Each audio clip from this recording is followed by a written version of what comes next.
This is Cho Yong-sung, the hero of our story, and now he is in the most dangerous place in hell. How did he get here, you ask? It all started, as it always does. A gate opened on Earth and monsters poured in. The Earth needed heroes, hunters with supernatural powers, and some people got these powers. One of those heroes turned out to be our guy from the gym. He was always a Sigma who was only interested in training, even when his girlfriend dumped him because he spent all his time in the gym. It didn't bother him one bit. His friends called him a dumbass because of that. Booth didn't care about them like he didn't care about his ex-girlfriend. When he became a hunter, a goddess appeared before him in one of the random dungeons and offered him a crazy deal, which he accepted without a second thought. The only condition was that Jeonnung would have to train in a special training room in hell for thousands of years. By the way, time doesn't flow there like it does on Earth. But everything went wrong. The training room was destroyed by a magical storm, and our hero fell into the depths of the abyss. Will he be able to survive and become the strongest as he always dreamed? Let's find out. A few weeks later, the storm throws him onto unknown soil, where he lands on his knees thinking it had been a hard first training.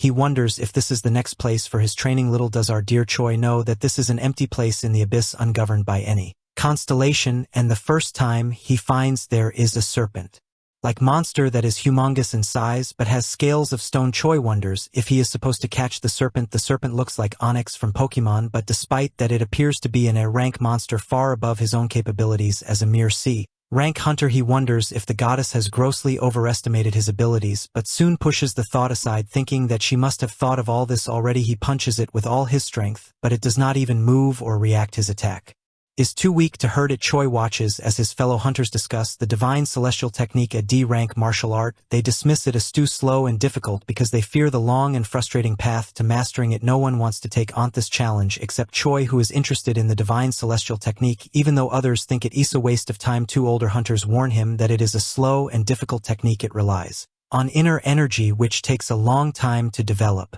Most people choose faster techniques, but Choi seems to be drawn to the challenge. The divine celestial technique had no specific way to gain inner energy, but every time he used its moves, namely the celestial punch, the celestial footwork, and celestial kick, he would absorb the exposed energy, thus increasing his inner energy bit by bit. If he could just repeat this endlessly, he would become a master, but not just anyone can do that. Coming back to the present, Choi is trying to attack Onyx. While it initially has no effect, he keeps it up for years and years. One day, when he punches it with all his might, he suddenly feels a rush of power. The force off the punch is enough to even shatter a lot of the serpent's hard stony scales, and it stares in shock at Choi, who has now unlocked a new skill, a B+ rank internal strike. It is a big improvement for his divine celestial technique. The system notifies him that he has reached the first class. The achievement, however, leaves him with a pang of doubt. He recalls stories of another martial arts hunter, Shan Li, a prominent Chinese warrior who had risen through martial arts alone. Shan Li is known for his Zenith class, which holds the strength equivalent to the sixth circle of magic. When asked by reporters if he aims to grow even stronger, Shan Li replies that his goal is to become S-rank, an honor no martial artist has ever achieved before. But this is slightly demotivating for Choi, who believes that it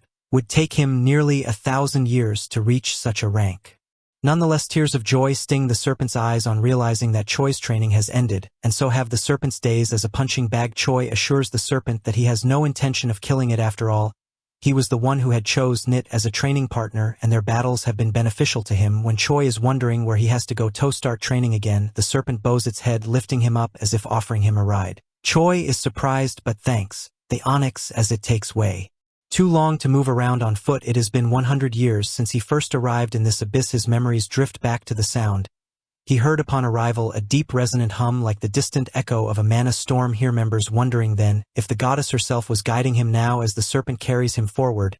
He muses on the possibility that his training here might soon be nearing another milestone, but of course the serpent hisses, although our idiotic Choi might not know, but the Onyx absolutely knows that going into a mana storm willingly is a crazy idea. Despite trying to convey that they might die if they enter, Choi is headstrong, and the serpent does not convince him otherwise or talk back. What a sad day to be a serpent. Together they plunge into the heart of the storm, one of them in cheers and the other in tears. Choi and Onyx have finally emerged from the Monstorm. The serpent is still shocked by the horror of what they had just passed through, but Choi is still under the hysterical misunderstanding that the storm was a form of transportation for people in the abyss. Yet he not only survives unscathed, but also thinks it's beneficial after reaching a higher level. He has found that once the mana from the storm enters the body, it gets rid of fatigue and trains it at the same time further. He also finds the constellations as pretty amazing. To be able to control such power, to there will only the stone serpent understands the gravity of Choi's misunderstanding. What our boy Choi does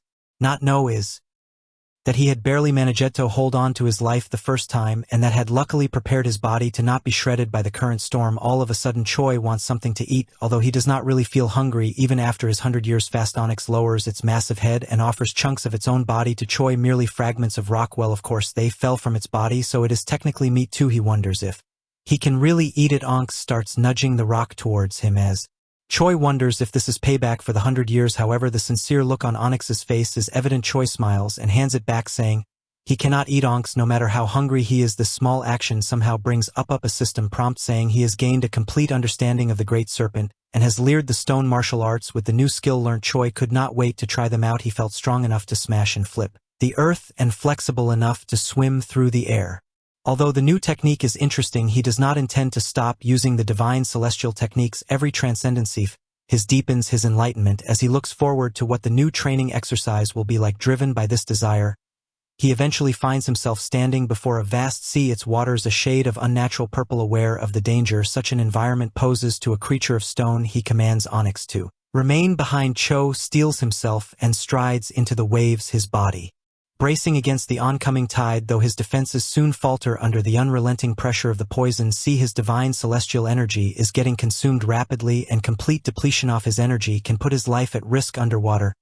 He even faces dangerous sea creatures that look like overgrown tadpoles. They're attracted to his energy. The water is poisonous, making it hard to breathe, but he sees something glowing in the distance. Perhaps this might be what he needs to clear this stage of his training on land. Onyx's attention is drawn to ripples and bubbles at the surface of the water before he is startled by a huge fountain of water shooting up in the air. However, it is just Choi jumping out of the sea. Choi is slightly out of breath as he mutters if that sparkly thing at the bottom was an objective the goddess assigned to him. He does not know how he will manage to pierce a poison sea, but his trust in his goddess does not even shake. This idiot finally decides that the only thing to do is to build up his inner strength using the divine celestial techniques. This is not really a very optimal solution. It took a long time, a really long time. Although he felt like he was getting stronger, it had already been 200 years for Choi. Although he knows time flows differently on Earth, this is still taking too long in his struggle. One day, as he is seeing his serpent friend eating rocks again, he is reminded of how he still wishes he could eat like a human. He is no longer hungry due to the abyss, but it still feels like he is missing something from his life. He remembers saying something similar almost 200 years ago. Just then he finds a creature of the sea washed up on the shore, apparently dead, a peculiar beast that he decides to assume is an edible fish. Driven by hunger and curiosity, he tries to cook and eat it. How bad can it be, right? Choi needed to cook, but he did not have a knife, so he punched a rock and broke it into a sharp piece. He was calm and focused, showing how resourceful he could be. The stone serpent watched him with anxious eyes, wondering what the hell this human was doing. Choi started cutting the creature, but the toxic fish was melting both his knife and his chopping board too. He thought about eating it raw, but the serpent warned him. In a nervous fit, the serpent tried to bring something out of its mouth. This happened to be a special crystal adamantine that was the most precious treasure for rock-type monsters. As Choi uses it on the fish, he realizes that it is not melting even after touching the toxins. Seeing this, he decides to make a set of cooking utensils for the time he trains in the abyss. Recalling the words of his clan leader, who had once stressed the importance of Findinga hobby, Choi saw that it was useful to develop a hobby. Hunting, preparing, and consuming whatever he could find would help him, while strengthening his physical resilience with the utensils at hand. The most he could make was a raw slice of fish. Choi tried to eat the fish monster, but it was disgusting. Onyx was visibly repulsed, making strange sounds of disgust. Choi, however, was unfazed. He was used to eating bland and boring food. For him, food was just fuel, not something to enjoy. He was more focused on the efficiency than the taste. When Choi took a bite of the fish monster, it was terrible, and poison started spreading through his body, but the system prompt showed that he was using his inner strength to fight the poison. Not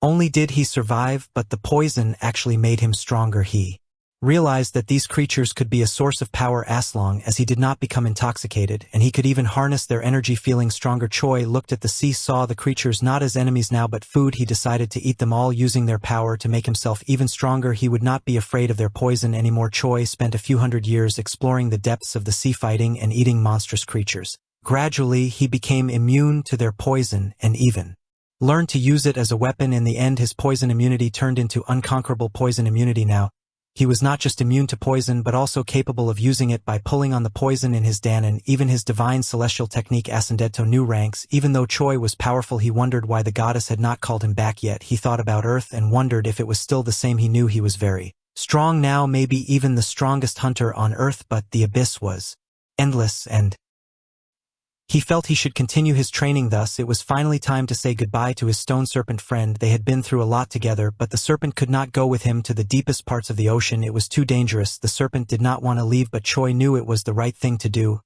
He could not risk his friend's life. Choi bid a final farewell to his stone serpent companion and dived into the abyssal depths. He was now a presence that instilled fear in the hearts of the fish. As he delved deeper, he finally discovered the source of the energy. He'd first glimpsed a shiny gateway, a portal to the next and probably more perilous trial. A wave of energy coursed through his body. As the divine celestial technique recognized the challenge, a Hida body trained in martial arts automatically prepared itself when it sensed powerful opponents. However, even if Choi would not have trained in martial arts, he could have sensed that Dee's killing intent was being focused on him. Constellations were beings whose powers equaled almost that of gods. Their attributes within their domain essentially dictated the laws of nature there, and this just happened to be the domain of the dominator of blood and war. A towering and ghastly creature looked at Choi with a strange curiosity. When Choi said he was human, the creature scoffed, finding the idea laughable. It knew Choi was new to this place and decided to enlighten him. As it spoke, he pulled out a monstrous blade. The creature declared it would behead Choi as a welcome gift, a lesson for the newcomer, but Choi misinterprets this monstrous declaration as part of a brutal training program. In his mind, this entire encounter is some twisted simulation designed to push him to his limits. Readying himself, he harnesses all the energy within him, condensing it into his fist, transforming his ki into a compact and formidable force. But as the blade descends, Choi eats it with his bare hand, his hardened kai clashing with the razor-sharp steel. He counters with a fierce resolve, launching himself upward, landing a powerful kick that sends the creature staggering backwards. The other monsters watched in surprise. Humans were weak here, but Choi was different. Some whispered in shock, while others readied themselves for battle. Meanwhile, Choi remains unaware of the reality he faces. She thinks this is all just a test set before him, but the monsters misunderstood Choi's stance. They think he's trying to impress the dominator, to gain favor and look down on him, seeing him as weak and unworthy. The monsters attack Choi, eager to tear him apart, but Choi fights back fiercely, his punches and kicks powerful and precise. He moved with grace and speed, dodging and weaving through their attacks. At one point, the monsters even brought dogs with them that looked like some accursed hellhounds, but as Choi fights, he realizes the vastness of the place. Monsters kept appearing, endless waves of them. He understood that he could not win by sheer strength alone. This place was designed to drain him. The dominator domain had its own rules: fight until you win or die. There was no other way. Struggling to gain any advantage, Choi catches sight of a structure in the distance. Driven by both desperation and curiosity, he surges toward it, dodging strikes and evading lunges. As he moves, finally, he reaches the building and forcefully kicks the door open, announcing that he will be borrowing the place if only for a brief reprieve. Inside, he encounters a monster seemingly engaged in the mundane task of preparing soup. A strange sense of normally pervades the room, quite the contrast to the chaos outside. Right, a bit too normal. The creature looks up, and for a moment Choi considers the possibility that this monster might be more benign or at least disinterested in fighting. He asks whether the creature has anything decent to eat, mentioning that he has not had a proper meal. Indies, the monster listens with fed civility, ladling out the soup with a polite nod, but as Choi approaches, it suddenly hurls the pot of boiling toxic liquid toward him. The noxious fumes spread, filling the air with a deadly venom meant to incapacitate him. However, the toxin is nothing to Choi, who has mastered immunity to poisons. The deadly substance merely strengthens him, feeding his energy reserves. He absorbs the poison as easily as breathing, converting it into raw power that courses through him, amplifying his physical prowess. The monster recoils, eyes widening as it realizes its fatal miscalculation. Before it can react, more monsters from outside have pushed their way into the building, filling the small space with snarling, violent energy. They surged toward him, undeterred by the fate of their fallen kin, eager to subdue the human who has dared to defy them. But Choi is prepared. In a swift motion, hefflings the tables and chairs across the room, creating obstacles to slow their approach. The furniture crashes into the advancing monsters, scattering them momentarily, and Choi positions himself to defend against the next wave. Choi had been locked in a relentless battle for hours, transforming a simple chair into a deadly weapon. He had mastered the art of chair fist, a unique martial art born from desperation and necessity. This life-or-death struggle had awakened a new level of awareness within him. Every sense was heightened, every move calculated. Meanwhile, the goddess of balance is still worried about Choi. Even Angel Adonal, one of her most diligent servants, is scouring realms in a near impossible search for him, but it's not like he can find him in the abyss. After a fierce final struggle, Choi stands alone, victorious over every monster that dared challenge him. But as he rested, a thought lingered. How many more battles would he have to fight? His senses honed to near perfection from his prolonged ordeal pick up on something unusual emanating from the depths of the restaurant. He feels a powerful aura concentrated in a single spot. Drawn to it, Choi moves toward the source only to be intercepted by a hand. Gripping his leg, the restaurant's owner. Wait, did not this guy die? Never mind, the owner pleads, with him begging him not to drink from the precious pot that he has worked so hard to obtain. The owner says that the dominator of blood and war does not tolerate dull or uneventful battles. Such monotony is no life for warriors like themselves, who will be forced to fight, die, and be reborn only to repeat the cycle endlessly if they allow them. Sylvesto grow complacent. This pot was something the owner had suffered a lot to find, but Choi is unmoved in a swift dismissive motion. He kicks the owner aside, asserting that in a contest of life and death, the victor claims the prize. With this decisive act, Choi declares both the pot and the entire restaurant his rightful spoils. Today marks the birth of a new era within these walls. The establishment is now his, and he declares it will henceforth be known as the demon. And yet the original demonic owner is not willing to let go so easily, still groveling for the place he once ruled. Choi, however, makes his stance clear. If the demon wants it back, he will have to fight for it. As Choi surveys his domain, he notes the surprisingly clean state of the kitchen, the one area seemingly untouched by the endless skirmishes, but he finds the pantry sparse, devoid of usable tools or ingredients. Aware that he will have to make do, Choi resigns himself to eating whatever he can find raw and unaltered. Choi tried eating the meat only to discover it was poisonous instead. Off-ear curiosity took over. Why would a demon poison its own food? He found a strange fruit, and sure enough it too was poisonous. Frustration grew. Was everything in this darn restaurant toxic? Was this regular food for demons? Choi taps into his complete immunity skill, laughing at the poison. If this is the best that demons can do, then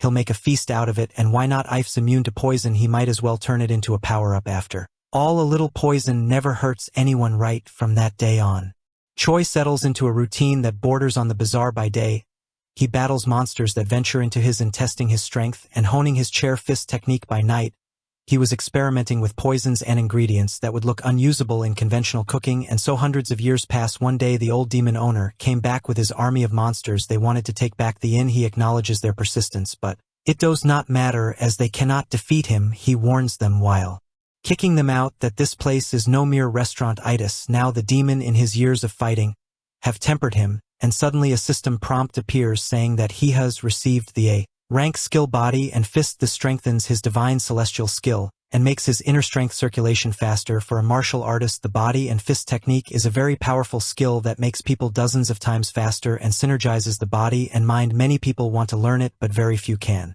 It is a rare and expensive skill, often found in secret scrolls. Choi learned it through hard work and many fights.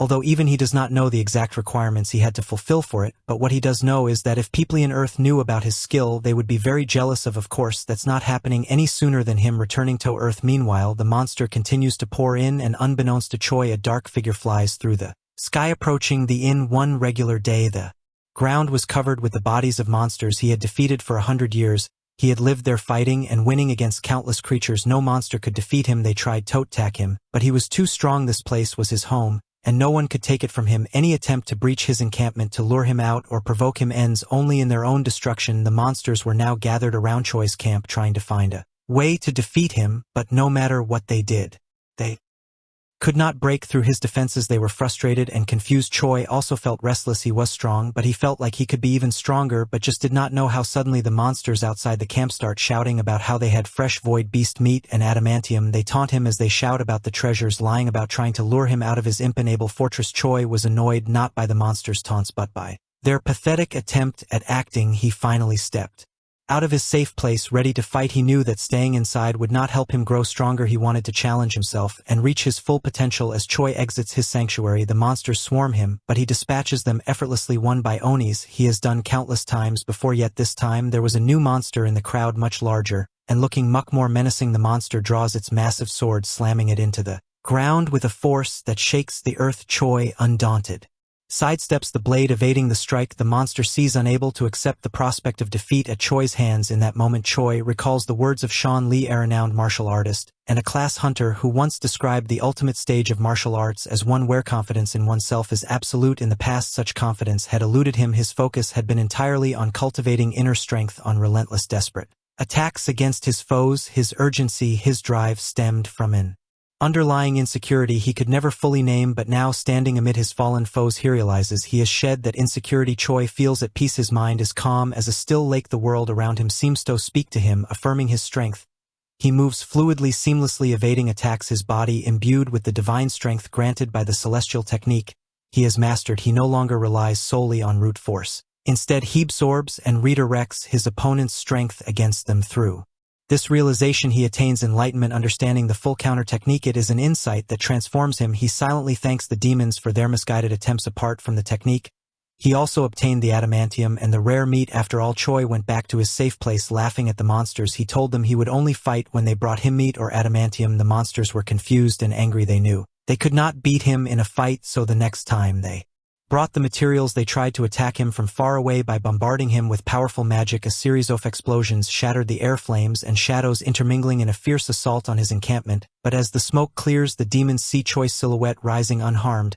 He survived the attack and successfully increased his body's durability by a stage due to having blocked the attacks. The more the demons attempt to overwhelm him, the more Choi's power grows, the gap between them widening with each encounter.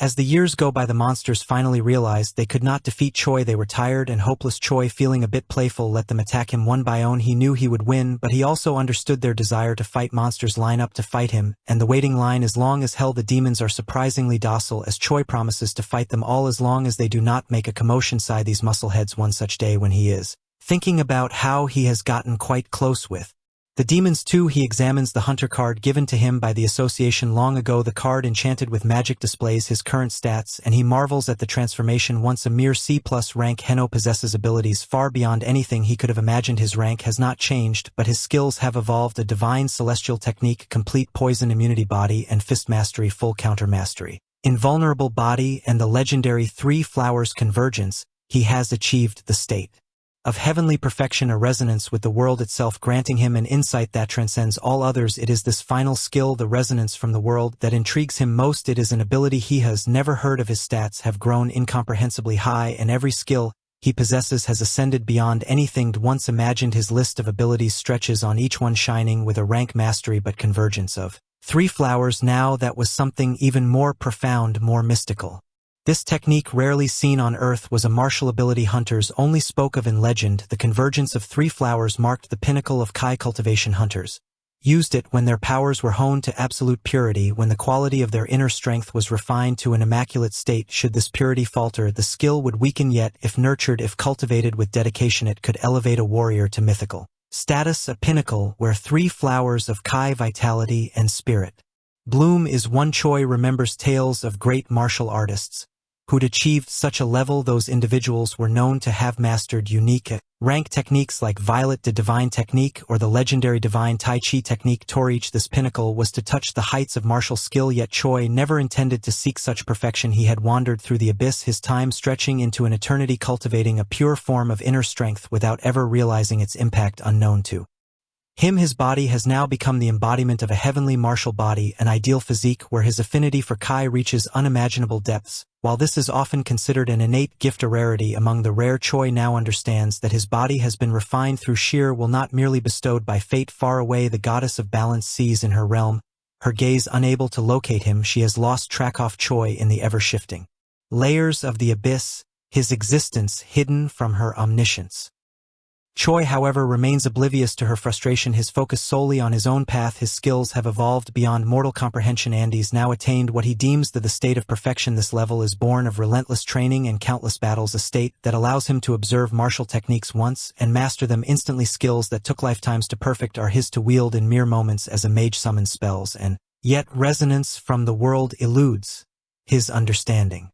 It has no rank, no discernible origin, and no defined limit. Resonance from the universe, as he calls it, feels like a part of something vaster, as though he is approaching a peak of existence. This strange ability implies an alignment with the universe itself, a connection that suggests he is transcending mere humanity. Unaware of the impending consequences, Choi finds himself on the verge of becoming the first human constellation. Choi finished cooking soup and looked at his hunter card. Soon the demon inn was filled with wounded monsters. They were amazed by Choi's strength and respected him. Choi served them food with kindness, not as a conqueror but as a cook. Yet he told the losers to try his experimental food. Before leaving, they enjoyed the taste of his cooking but vowed to grow stronger, determined to face him again. For years, Choi has experimented with recipes, refining his skills as a chef regularly. Although one of the losers is happy that his experimental dish turned out good, another spits it out.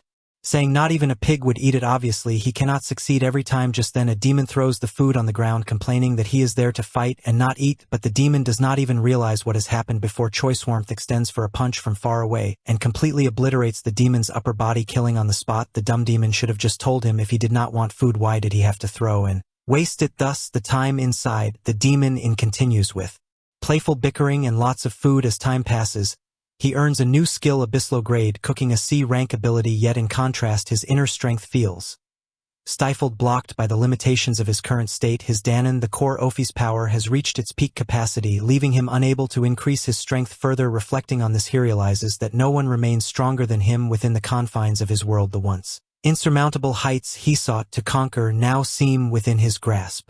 But this creates an unexpected challenge. With no higher reference to guide him, he faces the daunting task of breaking through this barrier alone.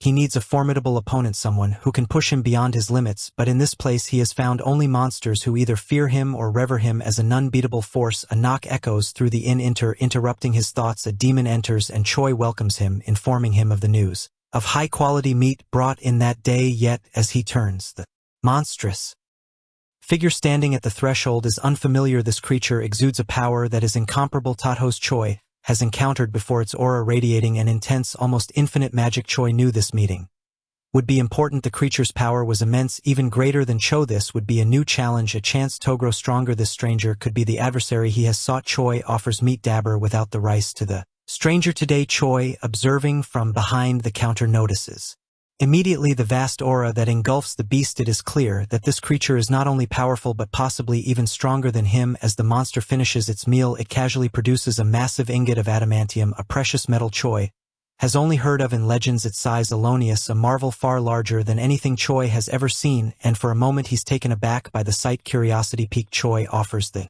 monster another bowl, sensing that this being might be more than he initially assumed, yet the creature declines. Suddenly the demon asks Choi if he is human, to which he responds in the affirmative. The demon bows lightly, introducing itself as Varigos, the first family member of the Dominator of Blood and War. With a prideful bearing, Varos announces that he is a harbinger, one tasked with spreading his master's will, and has come to deliver an invitation for Choi to join their ranks. Vargo speaks of his master with reverence, detailing the significance of being part of the Dominator family, and conveys how this would elevate Choi in the cosmic hierarchy, allowing him access to unparalleled power and influence. Vargos assumes Choi would be honored, even overjoyed to accept such an offer. After all, no matter the distances or the world one comes from, a direct invitation from a constellation, a celestial being of nearly limitless power, is a rarity. Refusal, he believes, is thinkable, yet Tovos' astonishment, Choi declines the proposal with an air of calm resolve. This unexpected rejection rouses a dangerous fury in Vagos, whose pride is shaken by such blatant defiance. The air thickens as his anger manifests, a surge of pressure flooding the inn and challenging Choi, but Choi, undeterred, faces Varigo head-on. He recognizes this confrontation as a long-awaited opportunity, a truly worthy opponent capable of pushing him further toward his ambition of strength. In the tense silence, Varos insists that Choi's potential is precisely what his master seeks, that the Dominator of Blood and War thrives on followers who embrace battle and adversity. Yet he cannot fathom why Choi would refuse. Choi in response mentions a prior commitment compromise made to another constellation, one he is unwilling to break. Varos grows curious and presses for details, sensing no trace of constellation energy around Choi. Choi admits that although he has not yet joined any family, he awaits a place promised by a constellation with the power to foresee the future, one who has assured him that his path lies with her. Varos laughed at Choi, calling him a liar. He explained that powerful beings quickly claim mortals with potential, either through contracts or by taking them to their own worlds. Varos was sure that if Choi was truly special, he would have been taken away already. He could not believe that Choi was still free. Choi refused to believe Varigos. He was confident that his constellation had a plan for him. He told Varos about his long journey and the many challenges he had faced. Vargos was more confused than skeptical. He said that if Choi was truly special, he would have been taken away by his constellation long ago. Further, if there was really a constellation capable of controlling mana storms as Choi suggested, then they would have already conquered the abyss. He asks if Choi is sure that he simply did not just get caught up and transported there in the magic storm. Before he can speak further, Choi releases a fierce and angry aura, shutting his mouth. Choi began to doubt himself. Maybe his journey was not planned after all. Maybe it was just a terrible accident, but he had never stopped to doubt it for an instant. Amidst the excitement of growing stronger, he felt sad and tearful as he exited the inn, thinking he should have questioned this long back, but he held back his tears, knowing that even a single tear could weaken him. Choi made up his mind to return to Earth, as he had already wasted a lot of years, but Varos blocked his path. The receiver of the acts of blood, Vagos, finally revealed his true form. He would not let Choi escape. His master, the dominator of blood and Warvaros, was very powerful, and he was ready to fight Choi. He said that even if Choi died, the dominator would bring him back to life again. And again, as they clash, Varos notices something unusual about Choi's movements. Despite the lack of any visible magic aura, Choi moves with a speed and agility that defy logic, almost as though he's moving faster than the eye can track. Intrigued, Varos realizes that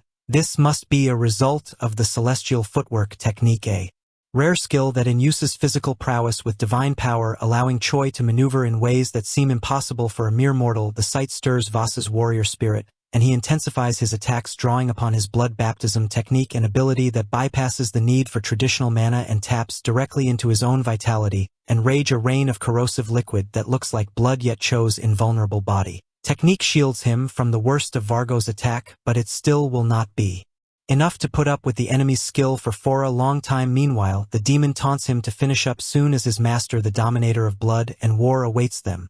The air trembles under the oppressive weight of the dark red mana pouring down like an acidic torrent, burning, melting, annihilating anything unfortunate enough to encounter it. This ability is a terrifying show of Vasa's overwhelming magic, a force that transcends human understanding, far beyond the capabilities of any mortal magician. Choi's body swells with power, fists radiating an intense aura that seems almost alive, amplifying with each motion. His heightened senses and mastery over the heavenly martial body technique allow him to conserve inner strength with perfect precision through flower convergence. His every move is sharpened for Choi. This is unlike any danger he has ever faced. In the face of Vasa's unimaginable power, Choi's mind becomes still. Long gone are the doubts and frustrations that once held him back, the regret over time he thought waste on misunderstandings. Now he is fully immersed in clarity, akin to the calm he feels in the heart of this mana-infused storm. Speed becomes his most vital as Seath focuses intently on the flow of energy around him, reading every shift. With his heightened perception, he anticipates each drop of the corrosive rain from Vasa's power and evades them with precision. The art of phantom footwork elevates him beyond ordinary movement. He achieves a rank once thought unreachable, an S-rank technique that enables him to traverse space in an instant, allowing him to move to any location he envisions in the blink of an eye. Varos is stunned. In all his experience, he has never seen a mortal evade his baptism of blood, a magic spell capable of obliterating legions. To him, martial arts had always seemed like the domain of the weak, an antiquated practice inferior to the vast power wielded by true magicians, but Choi's skill forces him to reconsider, a grudging respect rising within him. Vargo contemplates the differences between their abilities, acknowledging that magic users command limitless energy by tapping into the boundless mana of their surroundings. Martial artists, in contrast, draw strength solely from their own bodies. Yet as he observes Choi, Varos realizes that martial arts had originated not as a path of weakness, but as a means to defy the natural order. He recalls an ancient tale. He once heard a legend from the realm of the constellations. Long ago, in a distant land under a powerful constellation's rule, a group of enslaved individuals incited an uprising challenging the very laws governing their world. The uprising persisted, fueled by a strange new discipline that did not rely on borrowed power. This technique, this act of defiance, was martial arts, a way of drawing strength from within. If Choi had been a mage, Fargo says, he would already have fallen, his body dissolved by the bloody tide of Vasa's baptism of blood, but Choi's will to resist fuels him, and he advances, fist raised in defiance. Choi's punch lands on Varos with all the force he can muster, yet the impact is disappointingly ineffective. Var smiles darkly, almost mocking, and declares that he has been blessed by the powers of blood. His body surges with newfound energy, and he swings his axe onto the earth that reverberates through the battlefield like a shock wave. The air crackles with pressure, and each magical wave brings Varos closer to his peak. In Choi, he has found an opponent worthy of his fullest power. Choi fought hard against Varos using his amazing speed and power from phantom footwork, but Varos was protected by a powerful magic shield. He knows he must reach a new level of power to have any chance of victory. Drawing upon his inner strength, he begins to channel his energy, gathering it within himself. This concentrated energy, known as Fist Ki, is the product of intense focus, a manifestation of Choi's martial essence, but Fist Ki alone is insufficient. Its limitations have long been evident. However, there exists a way to transcend this boundary, a technique so demanding that only one other martial artist, Xian Li, had managed it centuries ago, even ifenly for a fleeting moment. This legendary technique, the key fortification method, demands an unparalleled reserve of inner strength. It compresses fist ki to a density beyond normal limits, transforming it into a nearly impenetrable force. The sheer power required for this technique makes it almost impractical for most fighters, but Choi has already reached a level far beyond Zhen Li's, summoning every ounce of his energy.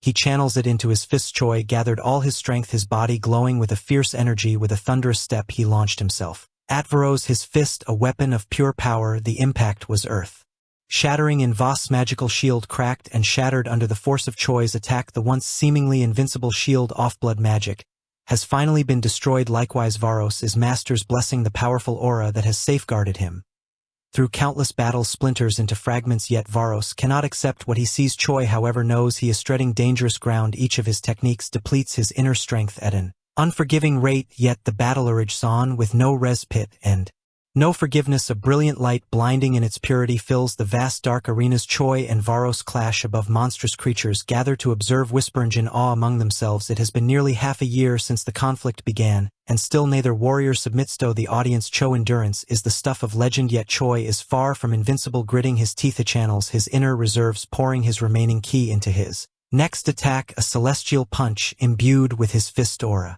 Power surges through him, burning like fire, consuming his energy at an accelerated pace that would drain any ordinary warrior in an instant. In response, he activates the three flowers convergence, a mastery that allows him to draw ki at a rate fast enough to keep pace with his body's demand. Alongside this, his heavenly martial body works in tandem, slowing the consumption, sustaining him even as he feels the limits of his endurance. Stretched thin, Vargos watches with a darkened gaze, his sneer unmistakable as he senses Choi's efforts to Vargos. This protracted struggle is nothing more than an inconvenience, a game dragged on too long by a mere mortal.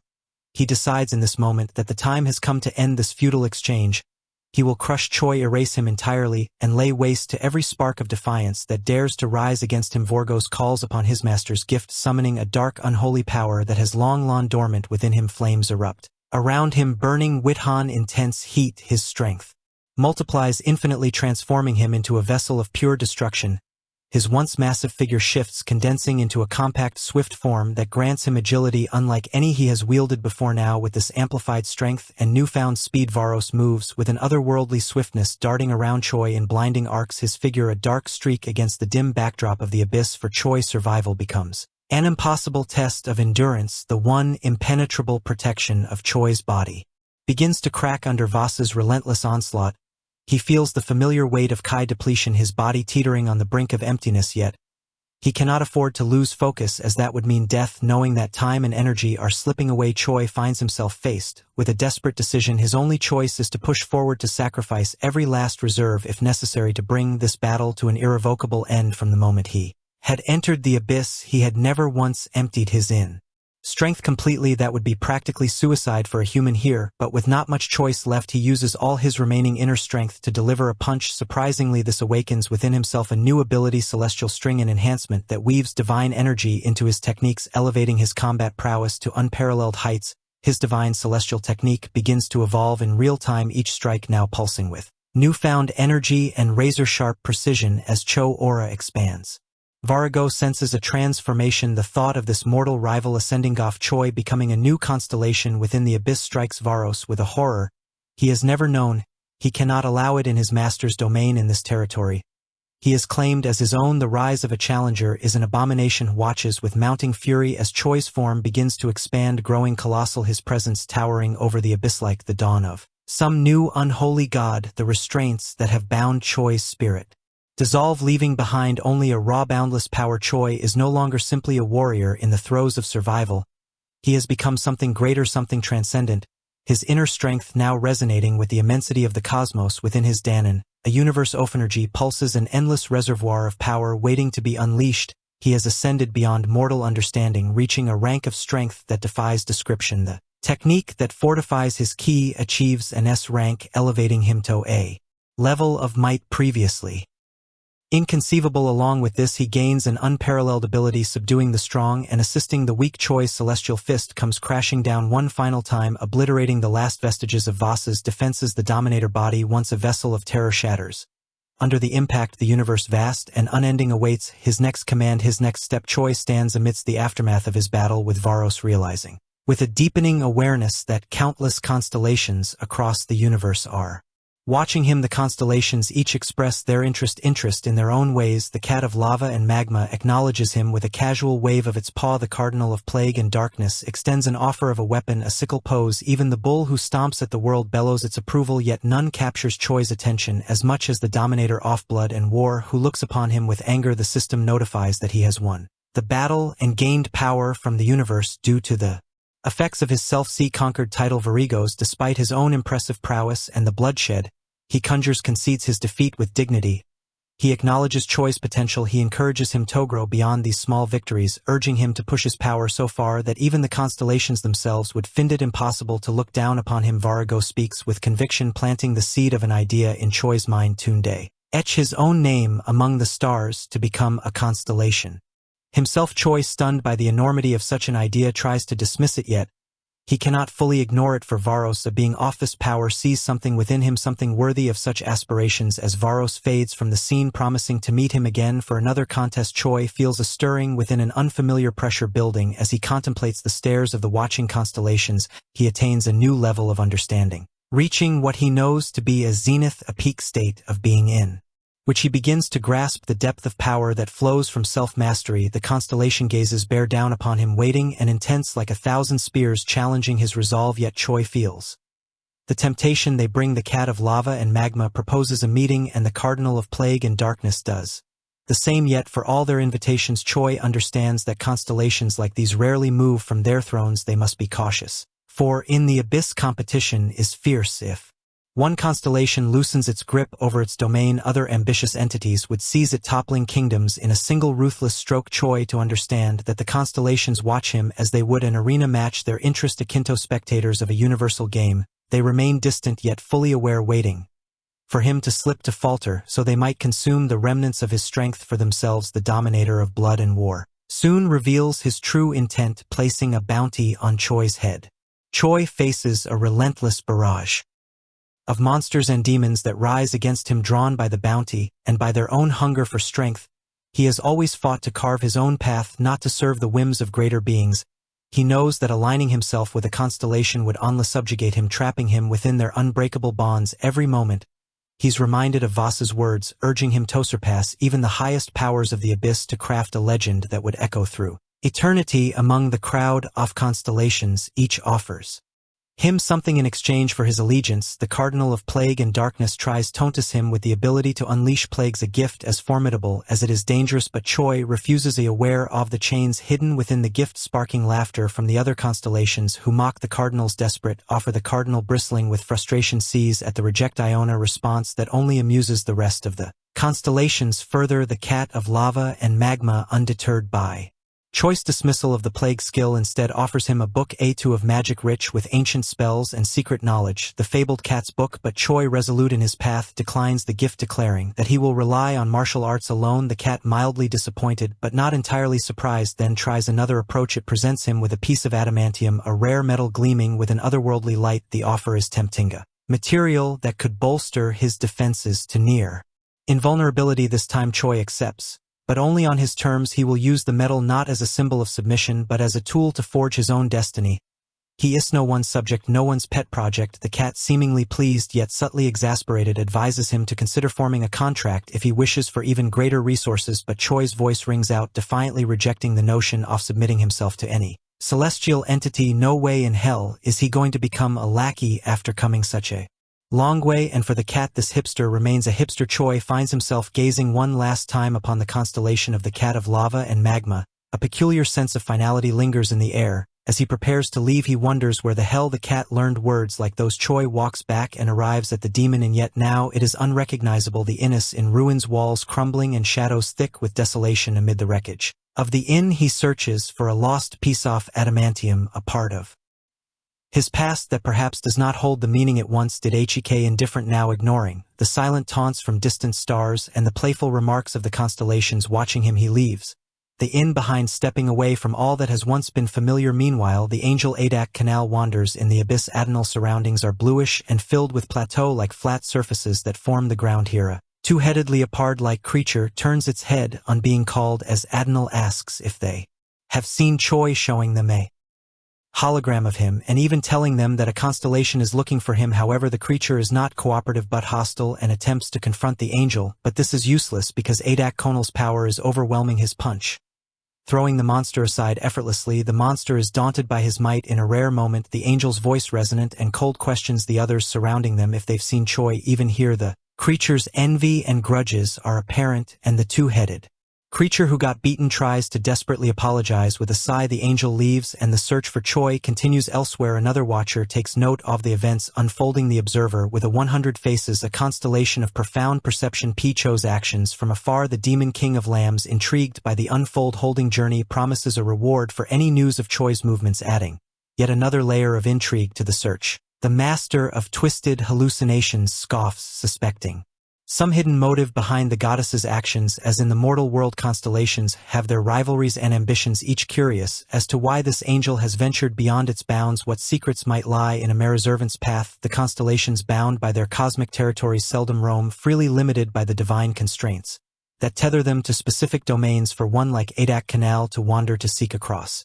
boundaries is an act rarely seen, and like mortals giving donations to streamers, the constellations too can gift their powers to those who catch their interest. ATC Canal, realizing the prying eyes upon him, activates the barrier of the CS, an arcane skill that shields him from the relentless gaze of the constellations. The observer with 100 faces, watching from a distance, frowns at sight of the barrier, his frustration apparent. The master of twisted hallucinations too scoffs, bemused by Thegades's cunning in orchestrating such a spectacle. The demon king of devious flames, in a bold offer, promises the skill of hellfire in exchange for the barrier to be lowered. Seeking a glimpse of what lies within, yet Adonal remains resolute, undeterred by their pleas or bribes. Meanwhile, Choi is still in the forsaken land within the Dominator off Blood and War's domain.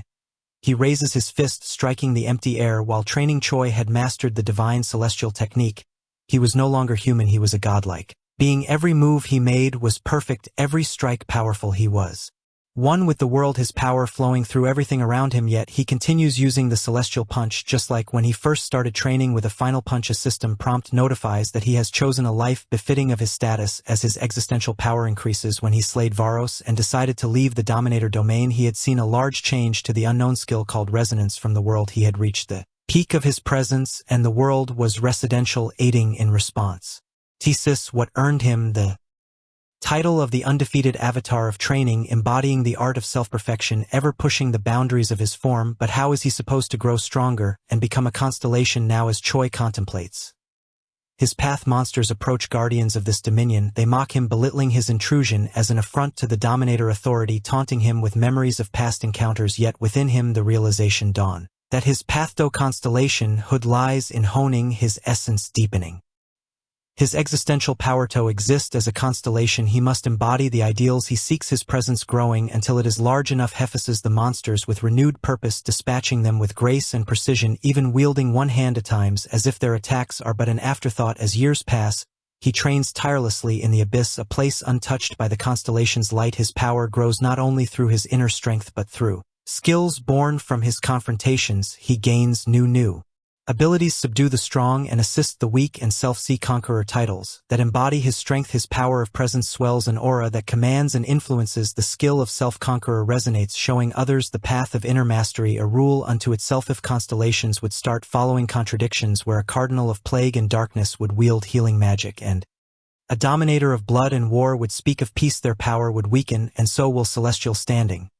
For their influence is shaped by the ideals they embody. Choi understands this implicitly. To wield self-see conqueror, he must face an opponent stronger than himself, yet he must never falter for his worth. As a self-see conqueror lies in his unwavering resolve. Suddenly the ground breaks open, revealing a colossal figure emerging from the darkness. Onyx, the stone serpent. Choi stares, memories stirring of a time when Onyx had been a loyal companion. The serpent's stone-scaled body looms massive and imposing, a being of ancient power that has come seeking him once more. The sight of Onyx rekindles a spark of memory. An old friend is back. Choi steps forward, arms wide, as he welcomes Onyx, his old companion, but his friend's response is cryptic, unsettling. Choi's gaze travels down, taking in the sight of other serpents clustered around Onyx. Other stone beasts similar to him, but bearing none of the warmth that Onyx once held they seem menacing, their eyes gleaming with a cold, unyielding threat. Onyx silent alarm reaches Choi. Even without words the stone serpents have gathered with a purpose, and it is clear they are here not as friends but as hunters. Choi realizes that he is the prey. Suddenly Choi felt a terrifying presence rising.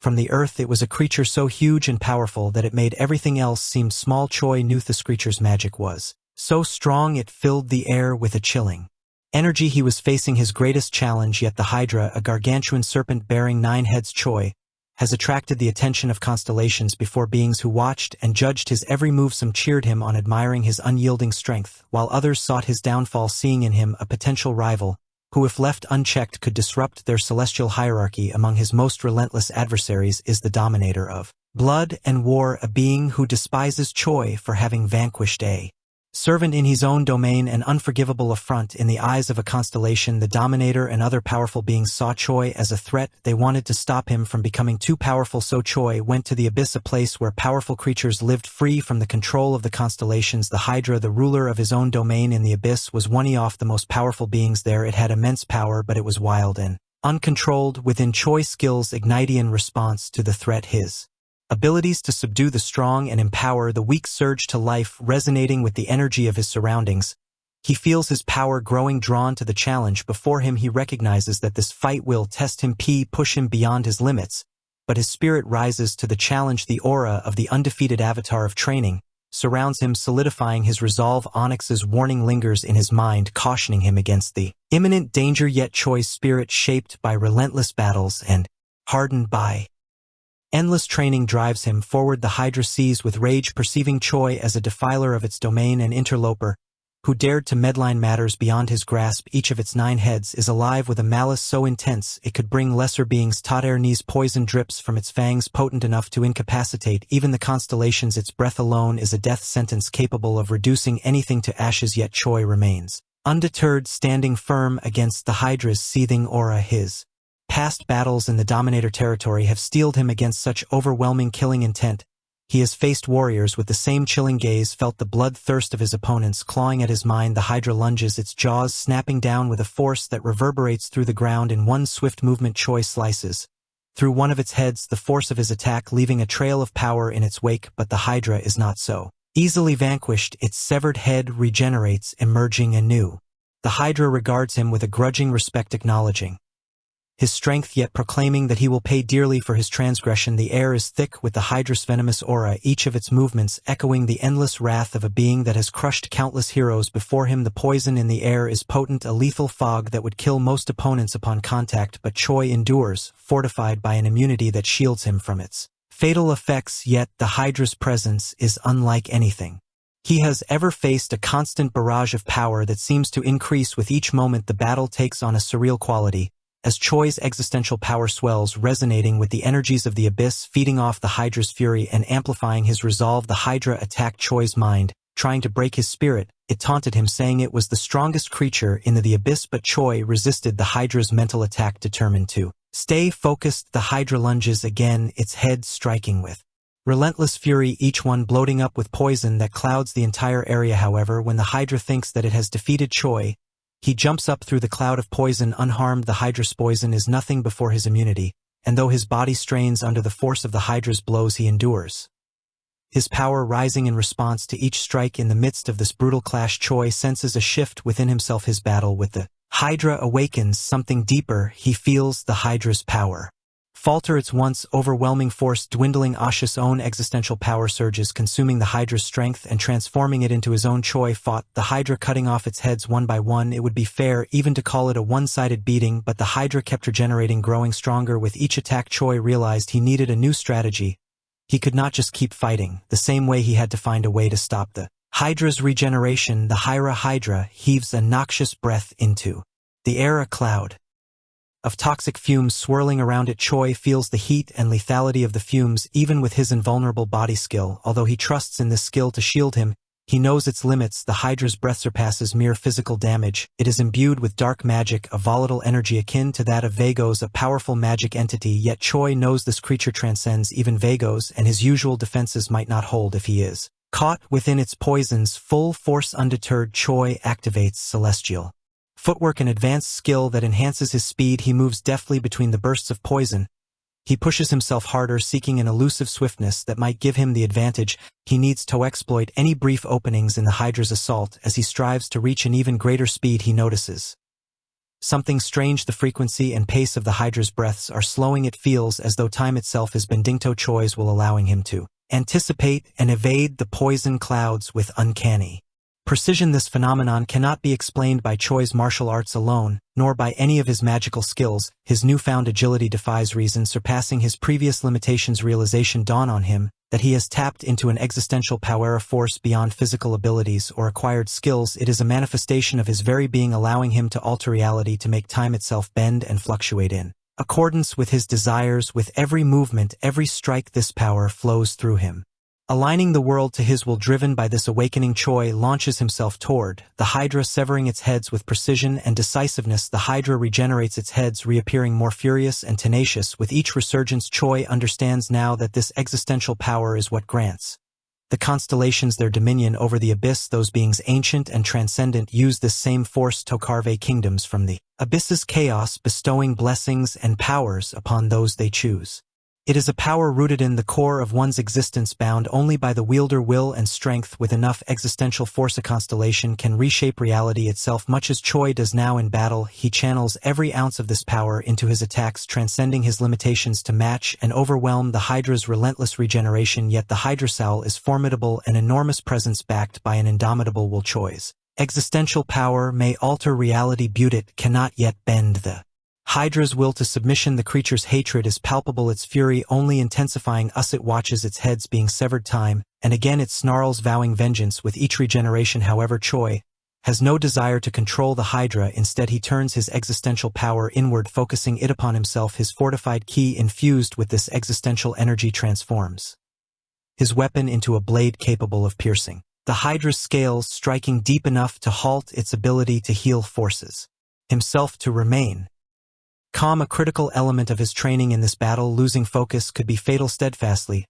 he cuts deeper into the Hydra's flesh, exploiting his newfound power to target the root of its regenerative abilities. For the first time, he notices that the Hydra's wounds are not healing as swiftly. His attacks have found a vulnerability within its seemingly invincible body. The Hydra realizes this as well, the pain and horror of its predicament evident in its frantic eyes. It roars, recoiling, and makes a desperate attempt to flee, its once unstoppable regeneration slowing to a near halt. Its 9 heads argue amongst themselves. Some heads insist on standing their ground, unwilling to bear the humiliation of retreat, yet others, sensing the severity of Choi's newfound strength, argue that survival must come first. Never in their countless years of existence has the Hydra faced such an unyielding foe. Pride clashes with self-preservation, but the creature's instincts push it towards survival, knowing that one misstep against Choi could mean its end. Choi seizes this moment, his foot striking with renewed ferocity. One by one, the heads fall, severed with such precision and force that they cannot regenerate. His existential power surges in response to his accomplishment, as if resonating with the universe itself. Onyx,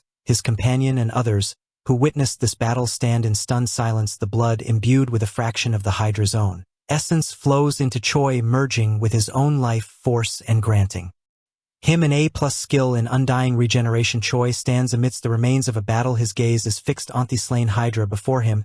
He remembers a time when he'd scoff at such abilities of regeneration, and such dismissing them as unnecessary for a martial artist. Yet here he stands, his hunter cards filled with all manner of extraordinary skills, proof of how far he's transcended his past life as a hunter. Those cards now mean little. He has surpassed the life of a mortal, pursuing instead the path of a constellation, an entity of legend and mystery. Nearby, the stone serpent Onyx and his family call out to him, though Onyx seems hesitant, as if unsure of who he's become. It has been thousands of years since they last met. Choi observes Onyx with equal amazement, noticing the subtle yet undeniable changes. Onyx, too, has grown, surrounded now by his own kin. Choi smiles, feeling both pride and a strange nostalgia. He notices the corpse of the Hydra, a prize beyond value, and he asks if Onyx would like any part of it: meat, leather, bones, anything that might be useful. Onyx hesitates, concerned about the Hydra toxic body. The very air around the corpse is thick with poisonous fumes, making even approaching it a perilous task. But Choi, undeterred, begins cutting through the Hydra's flesh segment by segment, heedless of the danger. Onyx, with a shiver of respect and unease, instructs the younger serpents to avert their eyes from the grisly sight the spectacle leaves them in awe. Choi carves through the Hydra with high Precision once. Choi finishes, he realizes the Hydra's body is far too vast to carry. He thus decides to consume as much of it as he can. Here, seeing his predicament, Onyx steps forward and hands Choi a necklace, an artifact imbued with unique power. As the system notifies, it is an invaluable dimensional pocket. This artifact, a gift from Onyx and his family for saving them, has the capacity to hold the Hydra's massive corpse. Grateful, Choi accepts it, astonished at the thought of how many treasures he can now carry within it. He begins filling the pocket with the Hydra's rare bones, its robust leather and potent minerals. Understanding their potential for crafting legendary items, his mind races with possibilities. Could forge weapons or armor of unrivaled durability with the Hydra's materials, perhaps even create culinary tools to aid his passion for cooking. He recalls a piece of adamantium he's gathered previously, a metal of unparalleled hardness combined with the Aurak Calcom that Onyx gifts him, an equally rare metal exuding pure magic. Choi envisions crafting specialized utensils, an adamantium frying pan and cutting board, a set of or Calcom knives. The thought of using such divine tools exhilarates him. Choi felt a change within himself. He could now understand the language of the universe. Sensing the power flowing around him, he realized that his strength came not just from his own power but from the power of the universe itself. With every follower he gained, his power grew stronger. He felt invincible, a god among mortals. Onyx watches Choi and tries to explain to his doubtful children that although Choi looks kind of cuckoo, he is a good person. Meanwhile, Choi finds there's still much meat left, too much to take in the pocket's limited capacity. Rather than leave it behind, Choi decides to cook and consume it. Here, he recalls his years managing the demon inn, where his culinary skill reached an exalted level, and he eagerly accepts the challenge of preparing the Hydra meat. Handling the Hydra is no ordinary task. This creature refused the path of a constellation, an ancient entity that thrived in the abyss, and its body holds as much venom as power. Unprocessed, it would poison anyone who dared consume it, yet Choi relishes the challenge, skillfully cleansing the meat of its toxins and carefully slicing it with his improvised Aurak Calcom tools. Choi offered some meat to Onyx, the stone serpent. Onyx was hesitant at first, but Choi encouraged him to try. Onyx was amazed by the taste of the meat. It was delicious and full of energy. The other serpents also tried the meat and loved it. They were surprised that it was not poisonous. They realized Choi was a master of food and a powerful warrior. Choi was happy to see the serpents enjoying the food. He would never harm his friends. The serpents were grateful to Choi. They saw him as a hero and a leader. They were loyal to him. Choi felt a surge of power, a connection to the universe. In this moment, Choi understands why constellations covet followers so fiercely. Every follower enhances his existential power, weaving their strength into his own. The serpent's devotion strengthens his resolve and sharpens his understanding of the universe's power dynamics. He realizes why so many constellations focus their gaze on Earth. The planet, with its billions of souls, represents a boundless reservoir of faith and existential power. Any constellation that could claim Earth would wield influence enough to sway the tides of the abyss itself. With this realization, Choi feels an urgency rise within him. He knows he must find a way back to Earth before the prophecy of the goddesses is fulfilled. In a quiet, dimly lit space, Choi sits alone, reflecting on his journey and the path that lies ahead. His solitude is soon interrupted as Onyx, his stone serpent companion, appears before him. Observing Onyx closely, Choi notices an unusual sight. The serpent's normally lean, muscular body seems to have bloated. A flicker of concern crosses his mind as he wonders if Onyx has consumed something harmful. He recalls common warnings about foods deadly to animals, like chocolate for dogs or green onions for cats. The thought lingers, could Hydrat have an adverse effect on creatures like Onyx? He muses that while Onyx has always devoured anything offered with eager abandon, certain foods might still be beyond his capacity to safely digest. Onyx, however, dismisses these worries with unyielding confidence, asserting that no substance can truly harm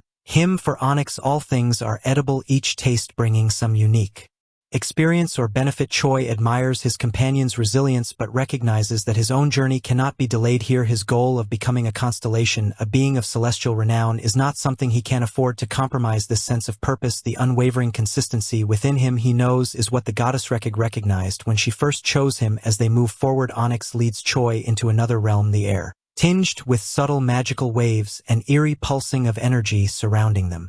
Onyx, in a rare moment of caution, begins etching symbols onto the ground. The shapes gradually reveal a creature's outline, one that stirs memories of demons Choi has encountered. Onyx tries to convey a warning, though his fragmented instinctual language makes it difficult for Choi to decipher. The creature Onyx depicts appears dangerous, especially its face is a warning that it should not be underestimated. Choi's experience battling demons has left him weary of the supernatural, and he wonders what new Monstrosity could await him here. He's tired of demons, having fought countless battles in blood-stained realms before, but if another foe is indeed lurking, he resolves to be ready. With a leap he goes through the portal and lands on a flat floor. The skill he calls Subdue the Strong and Assist the Weak seems to gain new layers, sharpening as he senses the challenge before him. With his power heightened, Choi feels a rush of excitement. Servants of the constellation approach him, curious and reverent. They recognize him as the undefeated avatar of training, paying respects that are both earnest and cautious. They had been expecting him, an exalted visitor who might someday attain constellated status. Choi feels a flicker of pride, but he is aware of the latent dangers that underlie such attention. The servants speak of their master's wish to meet him, their tones both differential and foreboding. One servant, a nightmare incubus, tries to cast an enchantment, weaving a spell that would normally snare weaker beings. Choi feels the spell attempting to penetrate his defenses, but the divine technique he's honed shields him. He senses that the servants are not malicious, they merely lack control over their powers. The incubus acknowledges Choi's resilience, humbling herself by calling him Great Constellation. For a moment, he allows himself to be softened by their kind words, such kindness rare in the abyss warms him in a way he had not anticipated, but he remains cautious and asks the servant if she's ever heard of Earth. She appears startled, mentioning that she has only heard rumors of it being a realm teeming with countless souls, a treasure of power. If any constellation could control it. Choi dismisses her assumption that he seeks Earth for domination. He harbors no intention of enslaving his home. He desires only to protect it, a motivation that here in this realm feels dangerously idealistic. As they press deeper into the territory, Choi notices a shift in the servants' demeanor. Despite their nightmare nature, they are innocent and earnest in their admiration. They are not inherently evil. Suddenly there was a commotion. A creature was screaming, desperate for power. The other servants were trying to calm it down, warning it about the consequences of its actions. Choi was interested.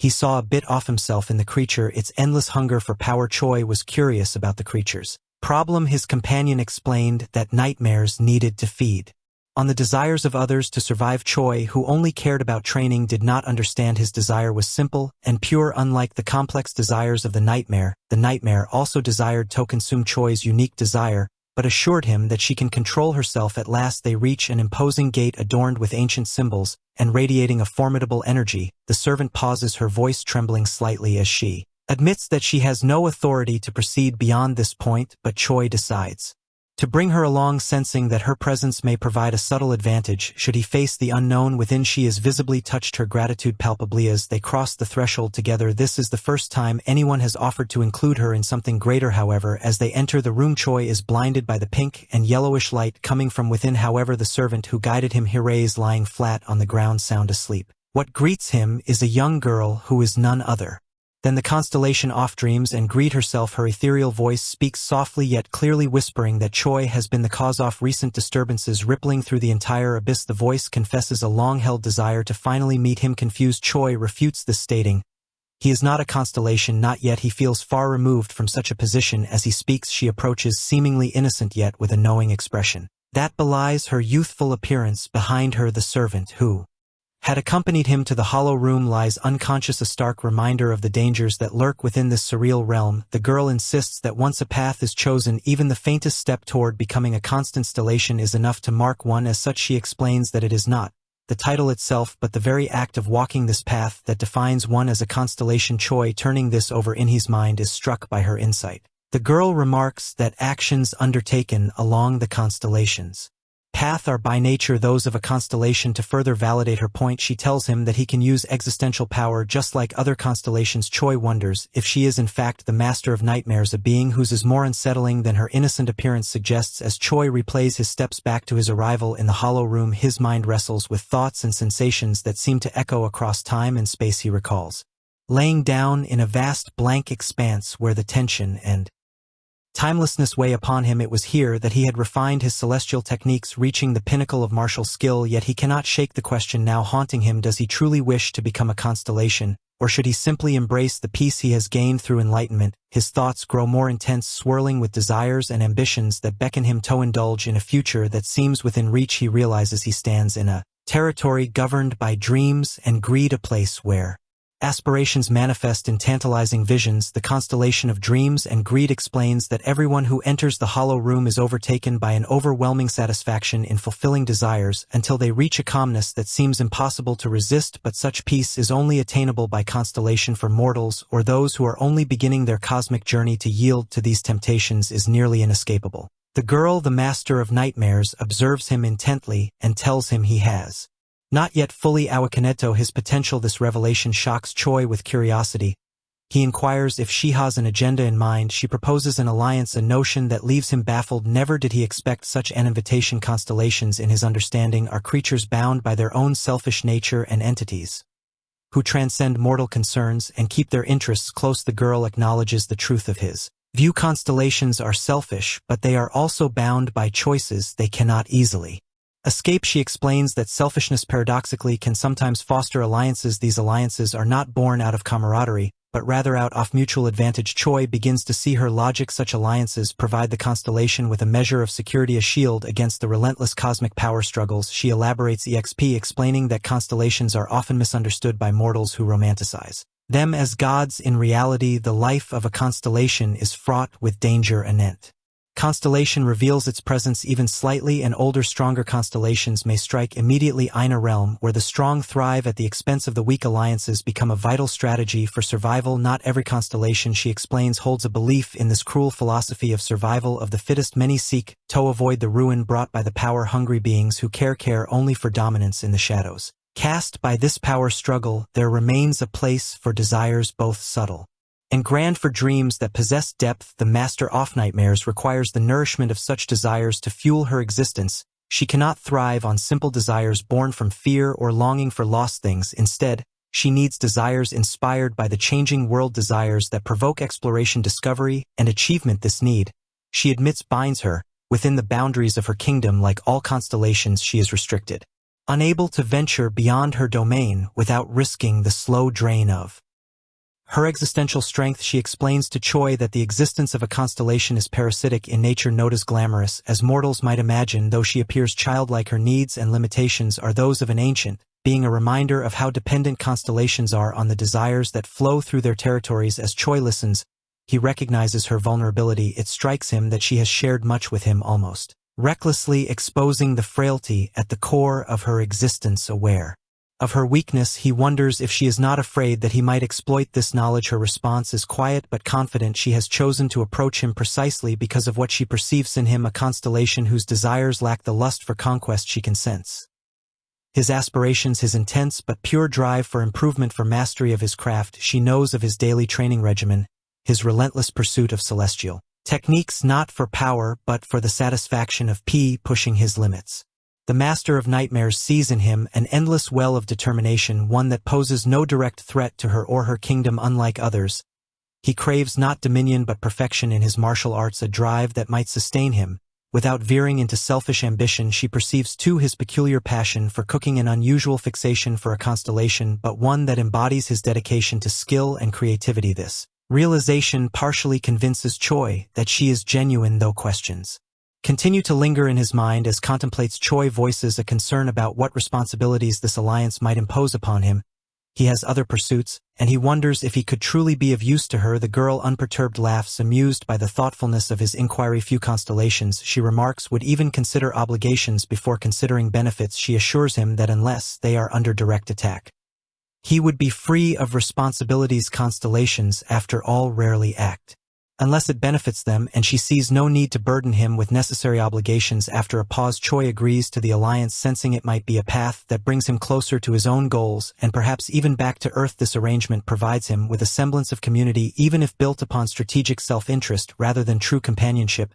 He granted a skill associated with the alliance of lesser constellations, a gift that binds him in loyalty but also grants him power. A constellation, he understands, must uphold its word. A broken promise chips away at existential strength. The girl hands him a tablet inscribed with the terms of their alliance written vertically, its form strange yet profound. The implications of the alliance, the intricacies and dangers weigh on his mind. After a long time, without meaningful interaction, Choi finds himself questioning his decisions, aware that this step might be one of many in a path wrought with unforeseen consequences. As he muses over the alliance, a familiar Creature appears the cat of lava and magma. The cat regards him with a look that seems both welcoming and mocking. It raises a paw, reminding him of its earlier temptations, urging him to serve rather than forge his path. With an air of disdain, it chastises him for joining an alliance of weaker constellations, subtly guiding him toward ambition and power. This coalition of lesser-known, often underestimated constellations is a place of mutual aid and shared strength, existing apart from the more established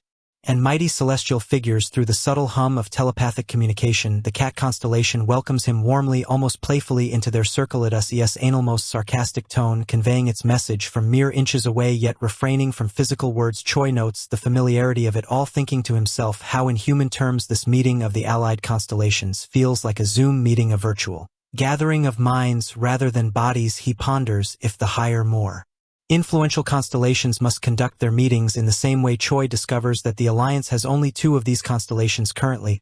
He raises an eyebrow, wondering aloud, though silently, if that is all. The cat, perceiving his doubts, reacts swiftly, its telepathic tone sharpening as it half-jokingly threatens to withhold the gift it has prepared for him. It mentions how it is aware of Choi's recent pursuits in gathering precious metals like adamantium and orichalcum and offers to aid him.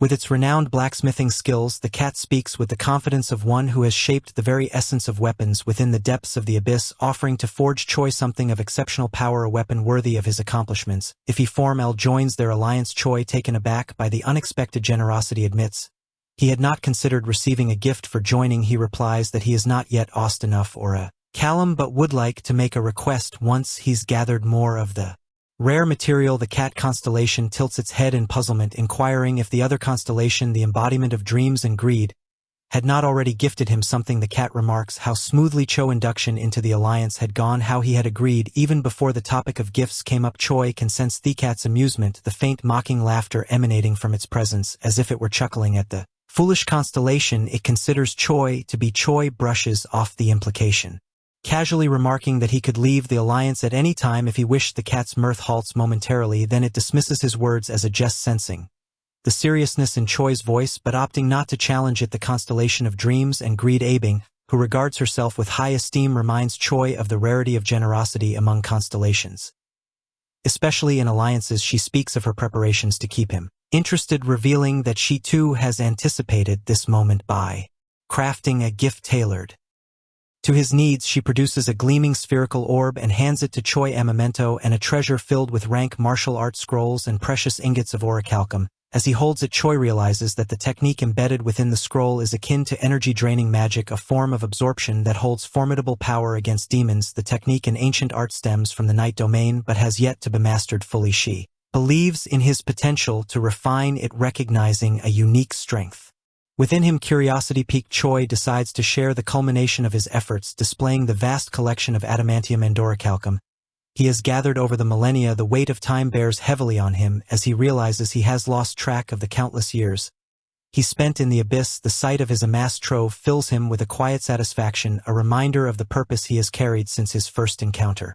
with adamantium, to create the most resilient and versatile cooking utensils, a chopping board and frying pan forged to withstand any ingredient, any flame. Int his desolate realm, the cat stares uncomprehending as Choi explains his vision. Initially, it offers to craft grandiose weapons for him, a sword of orichalcum, a shield of adamantium, masterpieces befitting a warrior of his stature. When he declines, it suggests a mighty axe or suit of armor, though noting that the adamantium supply might fall short for a full suit. Choi, unwavering, insists that he wants only utensils, a chopping board and frying pan of adamantium, and dishes and silverware crafted from orichalcum. The cat hesitates, processing the absurdity of this request, wondering if Choi is mocking it, yet his tone is serious, and it realizes that he genuinely seeks this peculiar outcome. Flustered, it mutters under its breath, feeling a pang of embarrassment at the thought of creating culinary tools in place of weapons of legend. Resigned, it agrees to begin work, though it grumbles about the indignity of its task and curses him, silently wondering aloud if he's meant to suffer in hell for such an outrageous wish. Meanwhile, Choi recalls his recent conversation with the constellation of dreams and greed, where he had asked about the true nature of awakening. Despite his prowess and recent triumphs, Choi perceives himself as a novice among the constellations, a mere human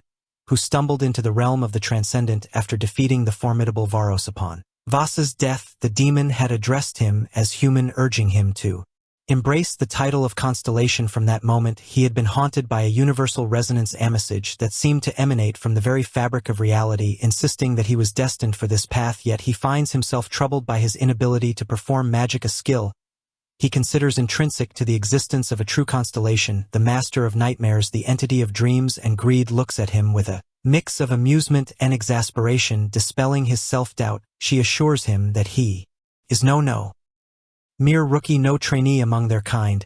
He is simply a constellation as real as any other. She reveals that most constellations are not born but rather appear spontaneously, emerging from the dreams, desires, and collective will of the beings within the universe. She herself materialized from the endless aspirations and cravings of mortals, becoming the embodiment of those intangible forces, the dominator of blood and war, and even the cat of love and magma similarly emerged from nothing, a testament to the unpredictable power of existence. She conveys to Choi that his mere self-perception as unique should not alarm him. His journey reflects an extraordinary path, not an aberrant one. Accepting this, Choi takes a deep breath, closing his eyes as he internalizes the realization he is a constellation, not merely by potential but in essence. A surge of energy pulses through him, reverberating from the farthest reaches of the universe. Lights and shock waves spiral around him, growing in intensity. The resonance from the cosmos now fully awakened by his acceptance. His transformation is instantaneous and profound. His gaze sharpens, his body shifts, muscles refining as a newfound strength courses through every fiber of his being. His hair lengthens, glimmering with an otherworldly sheen as his aura expands, formidable and radiant. He stands taller, more resolute, as though embodying the boundless power he has only just acknowledged. The birth of a new star pierces the dark and deep periphery of the abyss, casting a fleeting glow across the vast shadows. As the star's light fades into the black, another scene unfolds, a fierce battle between Adnal and a monstrous entity from the abyss. The angel's relentless attacks seem ineffective, barely grazing the creature's thick, hideous hide. Suddenly, a constellation's presence surprises at a canal, and the angel does not do much noticing at that time. This constellation happens to be the undefeated avatar of training Choi, who offers a blessing to aid the angel, a gesture that shocks Adakanel, who nonetheless accepts it without hesitation. Grateful, he vows in his heart to repay the debt someday. Infused with Oi's blessing, Adonal moves with newfound agility, his every skill and technique feeling strangely familiar. Astha, he had mastered them ages ago. Meanwhile, the constellation of dreams and greed observes, remarking with a sense of knowing amusement that Choi's enthusiasm must be great indeed. She muses on Choi's unusual choice to intervene with another constellation servant, noting that while this situation may be harmless, he should exercise caution. Were the servant under a more possessive stellation, such actions could be construed as an insult or even an act of aggression. Servants are extensions of their master's authority, deeply intertwined with their very essence and purpose. Reflecting, Choi understands her caution. The realization dawns upon him that as a constellation his actions carry an immense weight. Only recently has he come to comprehend that he is in fact a constellation.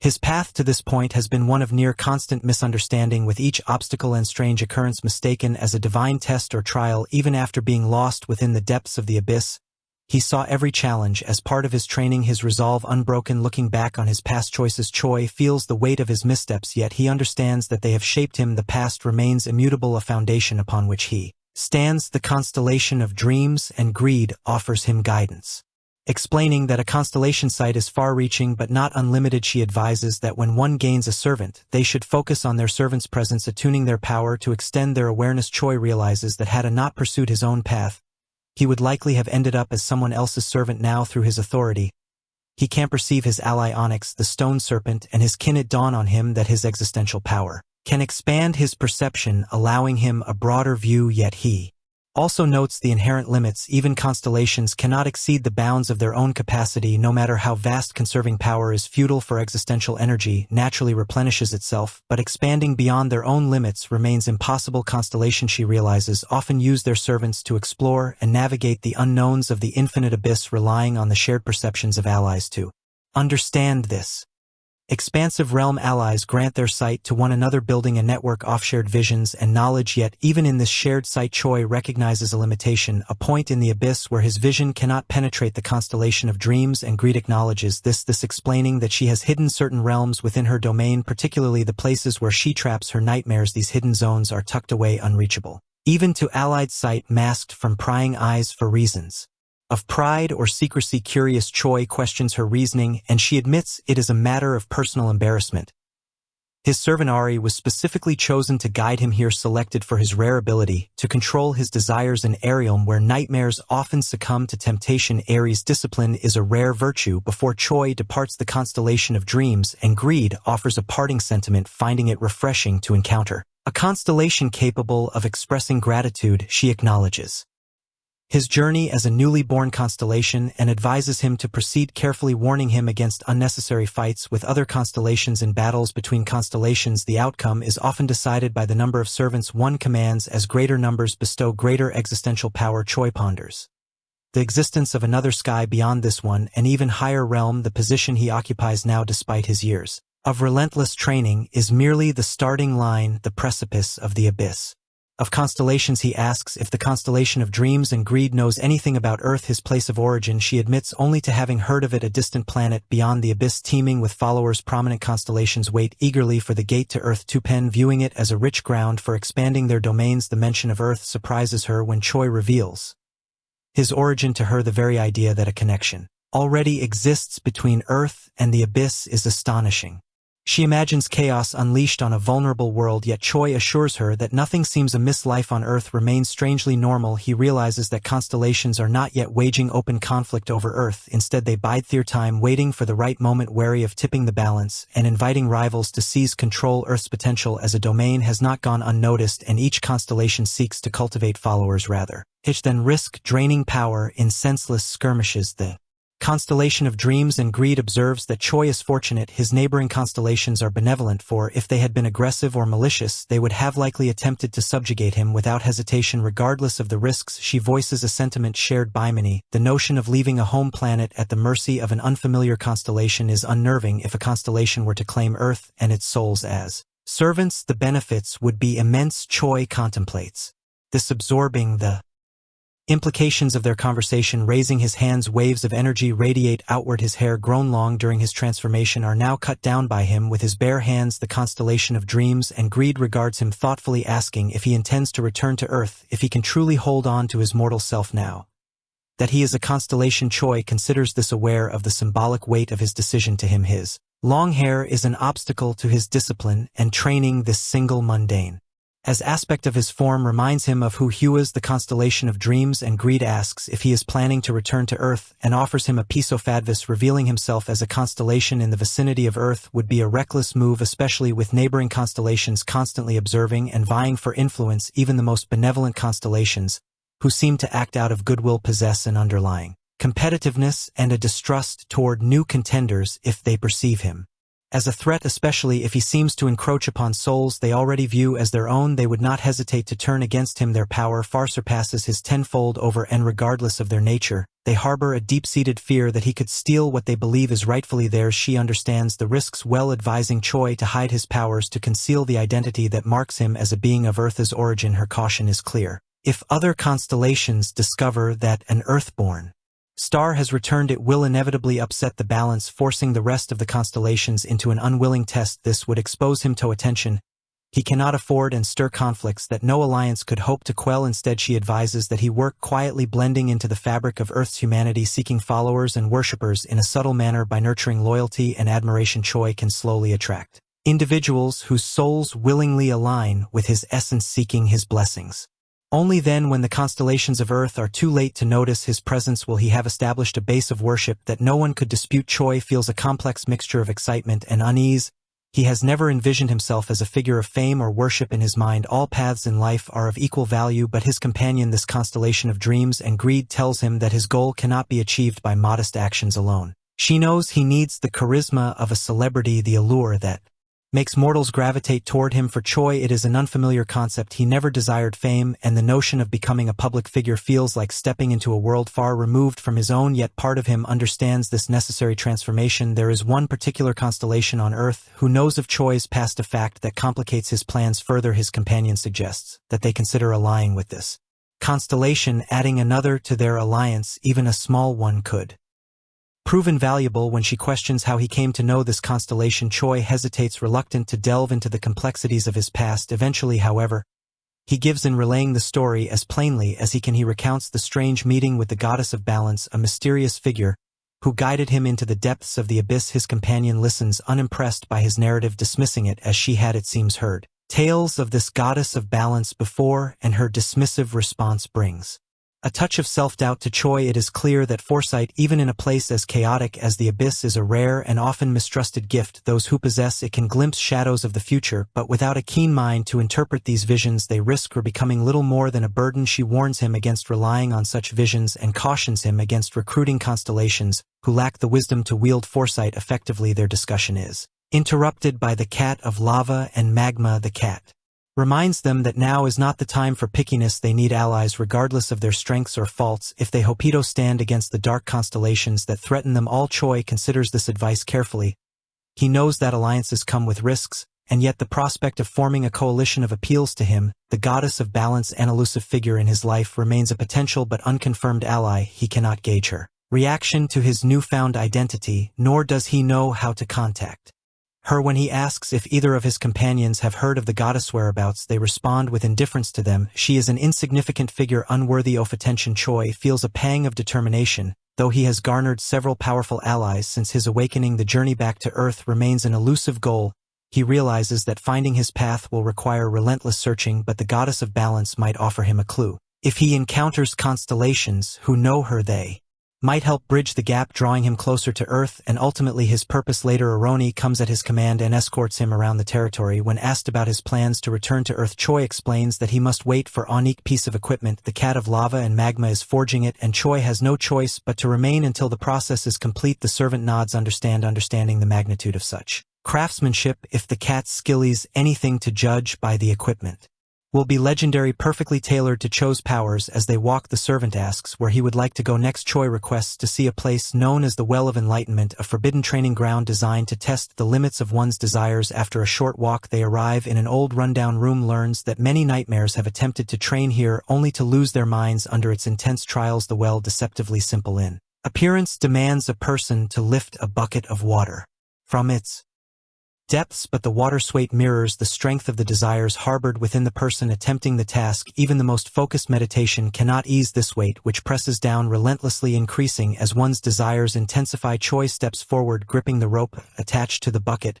He pulls, feeling the weight of his own ambitions, memories, and longings bearing down on him as Hestruggle's voices echo from the well, whispering temptations and regrets, calling him to abandon his powers and return to Earth. They remind him of all he once cherished, his beloved training grounds, the familiar weight of his precious barbells and dumbbells, the spicy ramen overloaded with chili powder, the stories of fantasy that sparked his curiosity, and also movies. Images of his old life unfold before him, each memory sharper and more vivid than the last. He feels the familiar touch of his past love, her hand resting gently in his. They had parted on uncertain terms, never truly hating each other, and the allure of a fresh start pulled at him, offering peace. If only he would release the rope. From afar, his companions, the constellation of dreams and greed, and the cat of lava and magma, watch in silent concern. They recognize that even Choi, the undefeated avatar of training, faces a formidable challenge. The well is designed to probe the heart, to uncover one's deepest vulnerabilities and fears.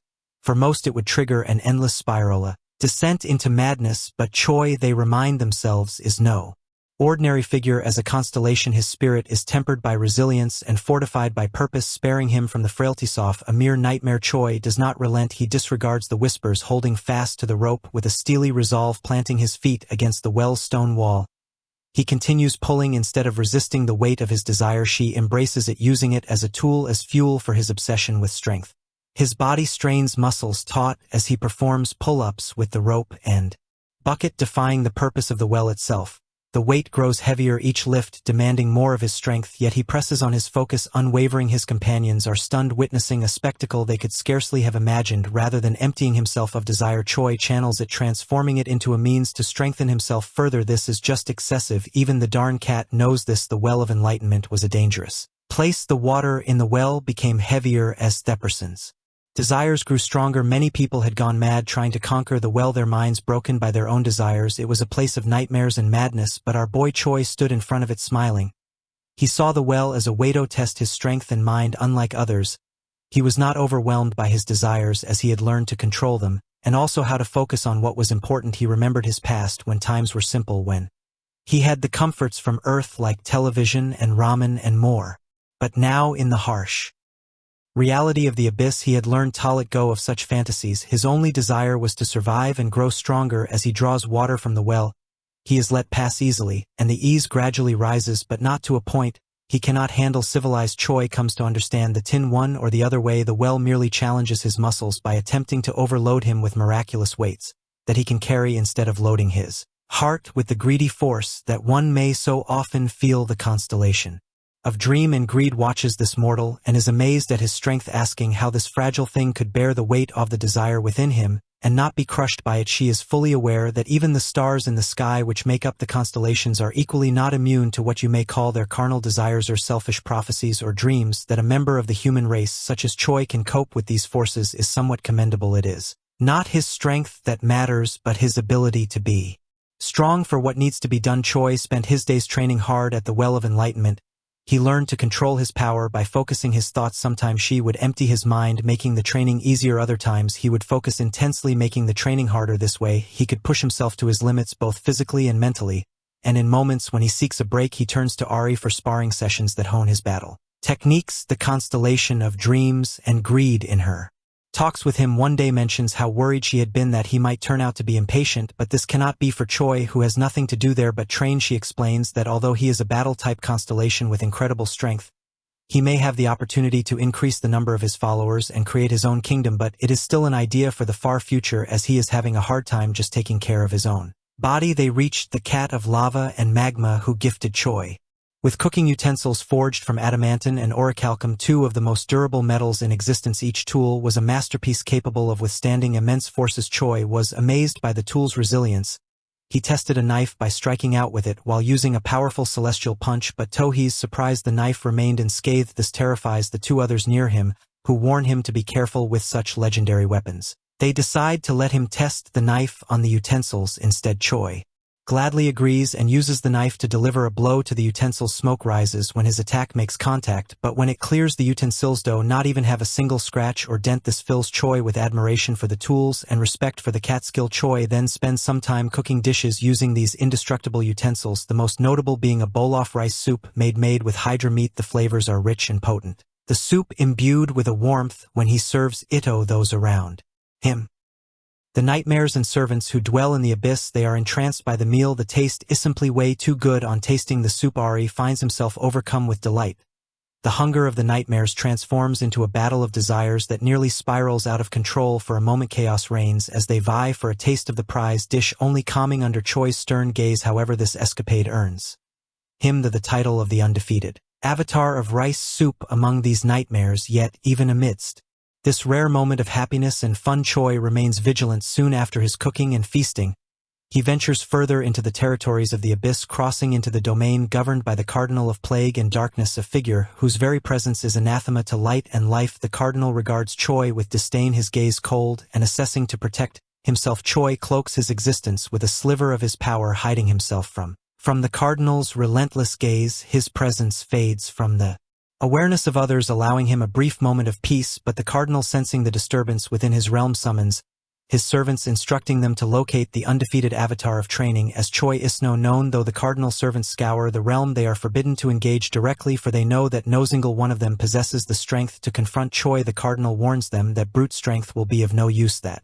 only wisdom and cunning will prevail if they hope to contend with Choi. One of the servants currently standing in Choi's way informs Choi that he has trespassed in his master's realm, a transgression that could not be overlooked. Yet the Cardinal offers him a chance to avoid retribution by accepting a position as the Cardinal's servant. In doing so, his past actions would be forgiven, his slate wiped clean. Choi thought about the Cardinal's offer, knew it was a trap, but Choi was not afraid. He smiled slightly, knowing that they would not be swayed by the Cardinal's threats. The servant spoke with arrogance, but there was a foul smell about him. Choi was disgusted and angry. As he covered his nose, he ignored the servant and started shouting, demanding to speak to the Cardinal himself. He was not afraid to face the powerful Cardinal. Determination courses through Choi. Hell lashes out, destroying objects within the Cardinal's domain with the sheer force of his unleashed energy, causing shockwaves that ripple through the surrounding. Servants fall one by one as they stand in his path. Choi's rage unrestrained, his power growing along with his frustration with the Cardinal. How long will this supposed ruler hide behind servants? His patience wears thin, and he begins to question aloud if the Cardinal is afraid of being unworthy of the title He holds unable to defend his own territory. With each strike, Choi's skills subdue the strong and assist the weak, activates, amplifying his strength. His existential power surges, feeding his presence and force. Another skill. Self-see. Conquer stir within him, heightening his determination and presence. The other constellations in his alliance can see him through the connection they share. Watching him initiate a battle they had warned him against, the constellation of dreams and greed, urges him to reconsider. The cat, a fellow constellation ally, queries his actions with alarm, wondering if Cho's fury stems purely from the cardinal's trickery. But Choi's mind races with clarity. He remembers his struggles in the abyss, clawing his way through challenges and surviving as a weak human in hostile realms. The cardinal's offer is nothing but a slight to him, a reminder of his past vulnerability. No, he refuses to go back to those times. He realizes now that he must forge his own path as a constellation, even if it means risking his existence against this powerful foe. As Choi's inner resolve hardens, his hidden skill, Celestial Meteor Blast, awakens, merging with his divine celestial technique. The initial determination of the avatar of training floods his veins, stronger than it has been since he first entered the abyss. All the pain, the challenges, the humiliation, the memories return to him, fueling his resolve. No longer is he a mere constellation hiding in the shadows, frightened by older, more powerful being.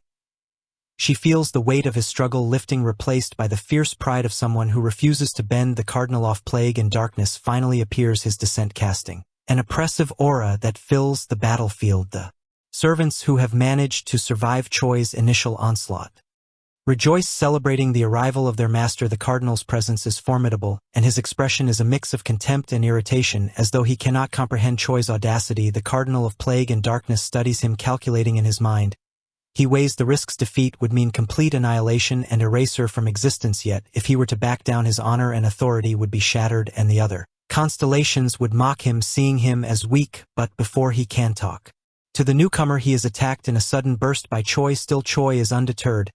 He senses the disparity in their existential power. The cardinal's force is indeed overwhelming, but Choi knows he cannot falter. Prolonging the fight would be a death sentence. He needs to act decisively, to strike with every ounce of strength he possesses. Without hesitation, he charges, his fist gathering every fragment of his celestial power, focusing it into a single concentrated force. His celestial punch, he drives it forward, aiming directly for the cardinal's chest. The impact reverberates through the air, sending shock waves that ripple outward. The cardinal of PL and darkness recoils, pain flashing across his face. Physical combat is foreign to most constellations, beings of energy and essence, who rarely confront each other so directly. Yet here at this moment, he feels the raw intensity of Cho's assault. Confusion flickers in the cardinal of plague and darkness' eyes as he attempts to process what has just transpired. Was this some form of magic? His servants watch in awe and horror, unable to comprehend their master's pain, a sight they have never witnessed before. And Choice, fueled by the knowledge that his attack has worked, wastes no time. He charges again, launching another celestial punch, his own presence flaring with existential power. Every punch drives his fury and defiance deeper into the heart of the battlefield. As Choi continues his flurry of attacks, he wonders if the cardinal has some sort of hidden move. The cardinal might just be luring him in by faking weakness. Little does our cute Choi know that the cardinal is not faking a darn thing. The cardinal is just weak. Meanwhile, the servants and followers of the Carnation watch in reverence at the battle unfolding in front of their eyes, viewing it as a beautiful and heavenly sight. Although it is actually a devastating battle, yet they cannot grasp the flow of the battle and are still underestimating Choi as being weaker and incapable of challenging their master. With each passing moment, Cho's resolve only grows stronger, his attacks fiercer. He channels every ounce of his determination into a final devastating strike. The impact is earth-shattering. The cardinal of plague and darkness reels, his essence wavering, fragments of his power dissipating into the air. Choi stands over him, breathing heavily but unbroken, his gaze unwavering as he stares down at his foe. In that moment, Choi realizes he has forced the cardinal of plague and darkness into submission. His own power and presence now undeniable, Choi knew that he had his opportunity to defeat the cardinal of plague and darkness. In the murky depths of the abyss, the smell of rotting pus lingers heavily in the air, an almost tangible force of decay. Choi stands over the defeated form of the cardinal of plague and in darkness, his muscles tense and his mind alert, not fully convinced of his victory. The battle has been grueling, yet he cannot deny the surprising outcome. Against all odds, his last strike has been powerful enough to bring this once feared mid-level constellation to his knees. The cardinal lies on the ground too weakened to rise, pleading for mercy, his voice wavering as he swears allegiance and offers everything he has: his territory, his servants, his name itself. Choi feels a strange sense of disbelief creeping through him, a suspicion that this is merely another trick in the cardinal's arsenal, yet he can detect no deception in the words of the fallen constellation. Even so, he activates his celestial divine technique, feeling the energy surge within him, unwilling to lower his guard even for a moment. The constellation of greed and dreams in the lava cat observe in astonishment. For a constellation to surrender, especially Toon, who has not reached the highest ranks, is nearly unheard of. The lava cat reassures Choi, explaining that a sworn oath on one's true name in the constellation world binds the speaker to honesty. No falsehood can pass their lips. Cho's suspicions ease, though his mind remains wary. He questions why a powerful being like the cardinal would willingly surrender, but the lava cat remarks that even constellations will yield if struck with enough force. As the cardinal of plague and darkness continues his pleas for mercy, Choi experiences a strange surge of power. The skill of subdue the strong and assist the weak activates, amplifying his own existence. His inner strength expands, flowing through him in waves. The skill of self-see conquer also activates, reinforcing his resolve and sharpening his focus. Choi consents the cardinal's kingdom, the domain of plague and darkness itself, a grotesque land where rivers flow with putrid pus and buildings stand as masses of decomposed tumors. He feels the presence of the cardinal's servants now bound to him, yet the stench of the place is nearly overwhelming. In a firm voice, Choi informs the cardinal that he has no desire to rule over such a realm or command the loyalty of its inhabitants. He tells the cardinal to retain his kingdom and servants, caring little for these burdens. This decision shocks the cardinal, who stares up at him in bewilderment. The war of constellation is a brutal, all-consuming affair. The winner traditionally claims everything from the defeated, erasing their existence entirely to prevent any chance of retaliation. Yet Choi shows unexpected mercy, allowing the cardinal his life and his domain. Relief floods the card expression, yet something darker lingers beneath the confusion and frustration of a powerful being shackled to another. The lava cat, watching with a curious gleam in its eyes, points out the unusual nature of Choi's choice, suggesting that he has made an error in allowing the cardinal to retain his power and kingdom. But Choi remains undeterred. Kingdom management holds no appeal for him, and he relies on his martial skills and battle tactics rather than the structures of rulership. Remembering his training with Ari, he recalls the strategy of staying close to his opponent to neutralize their existential powers, a tactic that has served him well against constellations as his reputation spreads throughout the abyss. Tales of the undefeated avatar of training, defeating the cardinal of plague and darkness, echo among the constellations. This reputation draws the attention of the constellation of the clockwise needle, another mid-level entity that sees with hostility. He speaks of his carefully laid plans, determined to resist what he perceives as an unworthy intruder. With a sneer, he derides Choi as a mere nuisance reeking of decay, swearing to protect his kingdom at any cost. Once again, Choi's skills activate, subdue the strong and assist the weak, and self-see conquer, strengthening his resolve and preparing him for the confrontation ahead. He understands the must battle not only this new foe but also the entirety of the constellation's kingdom, servants and allies. The ensuing war is relentless, consuming over 2 centuries. Choi fights tirelessly, striking down each servant and shattering the defenses until finally he stands victorious. The constellation of the clockwise needle ice defeated, and his power and influence are shattered. Emboldened by his victories, Choi moves on, facing other mid-level constellations. One by one they fall before him, each battle a test of strength and endurance. Among them he encounters the voice from the deep sea, a spectral entity renowned for its power over the abyssal depths. This constellation acknowledges Choi's prowess and suggests negotiation, yet Choi's warrior spirit refuses to compromise. The two engage in combat, their clash spanning nearly 150 years. Until Choi ultimately prevails, he then confronts another formidable foe, the Raging Old Man, a constellation with a reputation for boundless fury. The Raging Old Man is annoyed at the inactivity of other constellations, unwilling to allow Choi's unchecked rise. By now, Choi has formed alliances with the constellations he has defeated. With the Lava Cat by his side, Choi meets the Raging Old Man's challenge. Their combined might overwhelm the old constellation in a mere 6 hours, driving other constellations to flee in terror. Despite his victories, Choi feels a sense of melancholy, unable to find any path that leads him back to Earth. His skill in cooking a modest B-rank ability within the abyss gradually evolves through constant practice, advancing to an impressive A rank. The act of hunting and cooking monstrous creatures becomes his cycle, his strange ritual of survival and growth. Each encounter, each meal reminds him of Astery. He once read a novel Titled The Day of Idyllic Slaughter, he wonders If's life has become an endless loop of fighting, eating, and repeating. One day as he is sitting after his meal and Restinga mysterious gate appears in front of him. He knows such gates lead to new challenges but wonders jokingly if this might lead to Earth, but imagine his surprise when he steps through and finds himself in a familiar landscape. The mountains, the fresh air, and the solid ground felt real. He could not believe his eyes. Was this really Earth?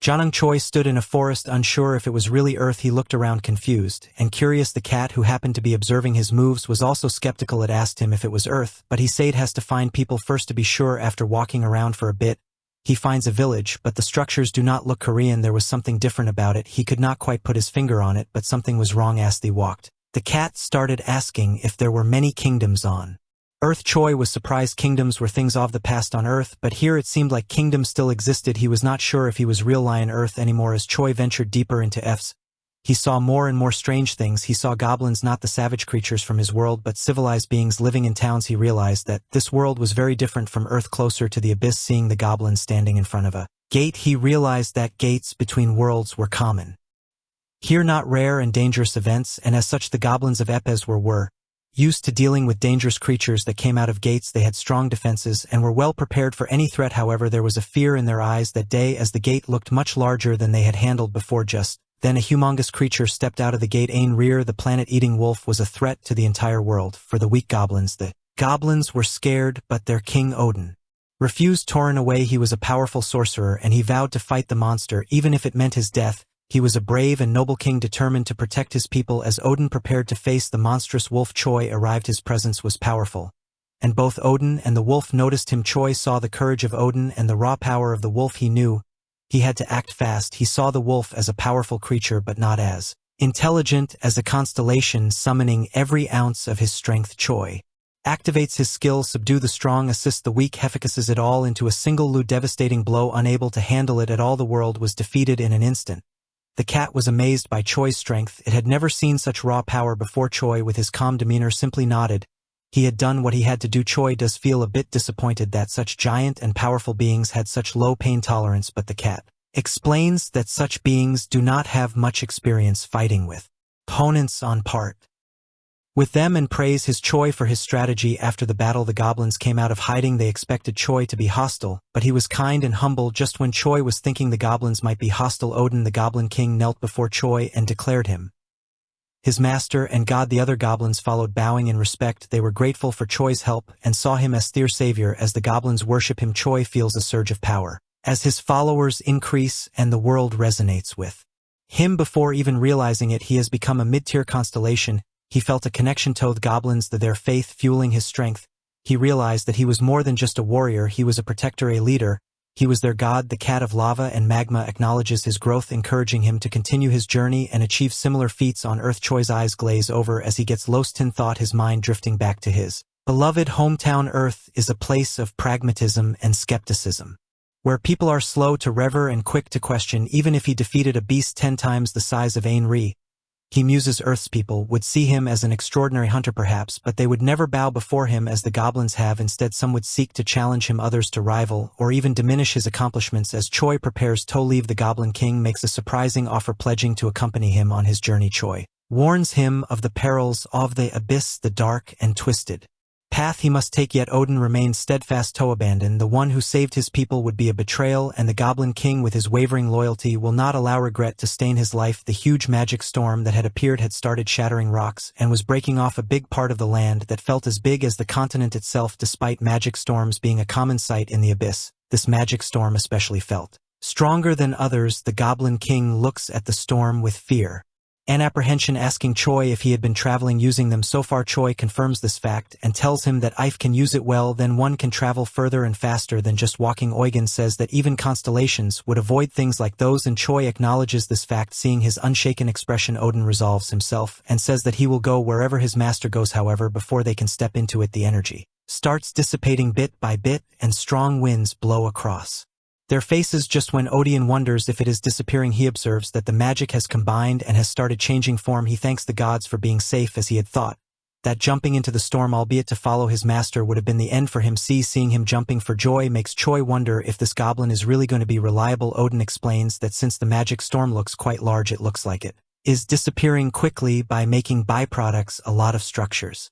In the Abyss are byproducts, and this magic storm seems to have left a dungeon as its byproduct. Dungeons are a phenomenon in the Abyss having specific rules within it, and being connected to another location. It is a place that acts like a bomb which releases monsters. Meanwhile, in the Mojave Desert in U.S. Nevada, officials are gathered around it discussing the gravity of the appearance of the dungeon there. The dungeon's name happens to be the Demon's Mirror of Delusion. The limited number of people that can enter happens to be 10, and there are only 2 weeks and 11 hours left before a monster appears out of it. An older man is glaring at the newly appeared dungeon, saying that the younger generation was being disrespectful by naming dungeons and monsters and constellations as if it were some kind-off game. The young man behind him states that the Confederation of Dungeon Analysis has speculated this as a seer finds it lucky that it is a SEB tier, which is popular. The danger level is quite low even with 1 B-tier hunter, but the rewards remain great nevertheless. At the moment, a hunter team named Gaines has obtained permission to hunt it. The Gaines is a team that has been getting a lot of attention because the son of the Parker Foundation newly made it since monsters of the Abyss and magic were introduced into Earth. Humanity's lives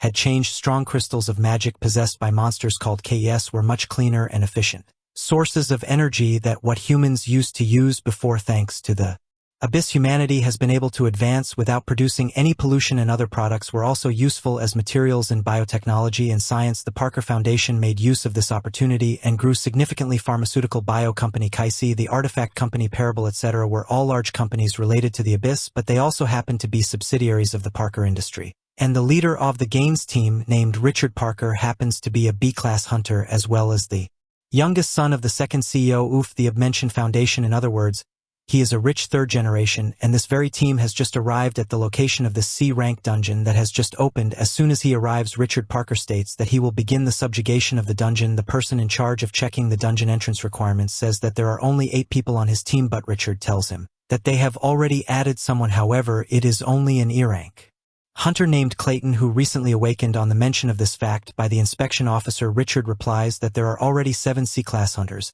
and he himself is B-class, so there should be no problem at all to enter, saying, so he pushes him aside and walks ahead. The inspection officer sighs as he knows that an E-rank hunter will not be able to do anything meaningful inside. The E-rank hunter is seen just carrying a huge backpack. One can get a lot of rewards from a C-rank dungeon as long as one is lucky. One can even obtain items worth millions, so it is uncommon for an E-rank to participate. As the permission to enter is given, the E-rank hunter comes up to Richard and whispers that he has placed his trust in him. Richard smiles, telling him to just stick to the plan. The old man, who had been with the inspection officer since the beginning, says that the E-ranker looks like a slave and nothing more. Seeing the officer confused, the old guy explains that the E-rank must have been hired with Richard's personal money since they cannot get any extra supplies in the dungeon. Richard must have needed a porter to carry things for his team. The dungeon countdown pauses, seeing that hunters have entered, and the inspection officer is about to go back and report rep this, but just then there is a huge wave of magical energy and everyone panics, wondering if monsters might start pouring out of it. The old man still hashes composure as he says that it would have been better if there were monsters coming out of it, but the dungeon had increased in size. This had become a fatal but rare case where there had been a mistake in the determination of the rank of the dungeon. The old man says that it might even be closer to an A-rank dungeon at this point, and nothing can be done about the team gains that have gone in. Meanwhile, within the dungeon, the hunter team is unaware of the terror they have set foot in, only thankful that it is not some kind of a swamp. The old man outside, who appears to be high-ranked, is quick in ordering the inspection official and tells him to send a report to the Confederation of Dungeon Management and also to send a call to the Parker Foundation. Since one can never be too sure of what might happen, it would not be right to let the faint glimmer of hope die. The hope that the team might still be saved. It was the first day of the hunter group. Gay is embarking on the task of clearing the dungeon known as the Demon Mirror of Delusion.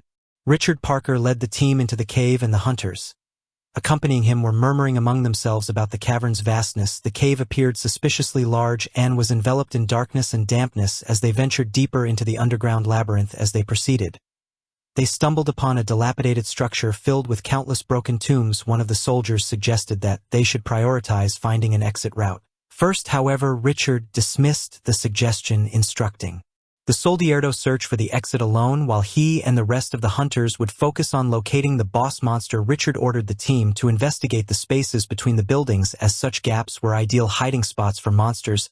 He also emphasized the importance of surveying the surroundings and using strengthening magic as necessary in dungeon exploration. There are typically only 2 ways to escape: either locate the exit connected to the outside world or defeat the boss monster, which serves as the dungeon's core in a C-class dungeon like this one. Finding and defeating the boss monster was deemed the more efficient option. Soon the boss monster's location was identified, and the hunters anticipate an ambush. Richard, maintaining his composure, ordered the group not to let their guard down, and to get into position, as the creatures they would face were merely C rank. As the team prepared to confront the monsters, they discovered the adversaries were ghouls. However, these ghouls were far from ordinary. They were classified S rank. Despite their rank, they held little monetary value. One of the hunters efficiently dispatched a group of ghouls using a flame arrow. The power of second circle magic was sufficient to eliminate the ghouls, but their numbers were overwhelming. It seemed as though the ghouls were endless, forcing the hunters to conserve their spells for a more focused attack. Although the ghouls themselves were not individually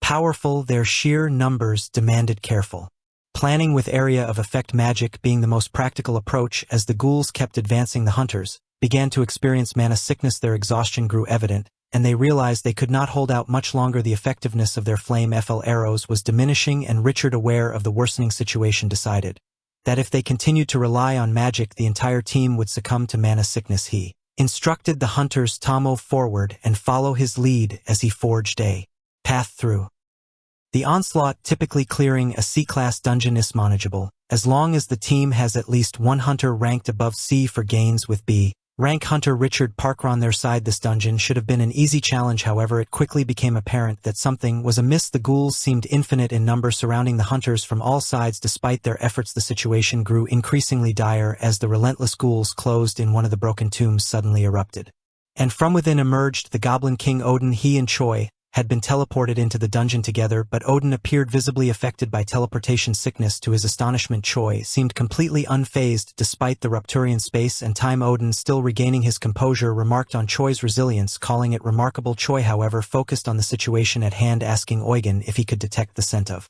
something rotting nearby. Odin used his magic, the Eye of the Bird of Prey, to scan the surroundings. He reassured Choi that he could assist him with magic if needed, and would even teach him how to harness it. As Odin scouted ahead, Choi directed his attention to a mine. Odin had just passed the ability of certain constellations to perceive their servants' surroundings. Astha through their own eyes gave Odin an unparalleled advantage, akin to a reconnaissance drone in a game. When Odin arrived at the indicated area, he examined the shadow of a building and discovered a unique material. Upon closer inspection, he found papers adorned with intricate patterns. Judging by the effort put into the design, Odin deduced that the papers likely contained valuable magic, possibly created by the civilization that had built the ruins. Ash continued his exploration. Aeon uncovered a massive army of ghouls numbering in the thousands. Alarmed by his discovery, he asked Choi if he should eliminate them all. Odin suggested using a seventh circle area of effect magic spell, which would obliterate the ghouls and reduce the surrounding structures and possibly even the boss to dust. However, Choi cautioned Odin to remain calm. The mere presence of ghouls suggested that someone might be trapped in the ruins. With this realization, Choi resolved to advance further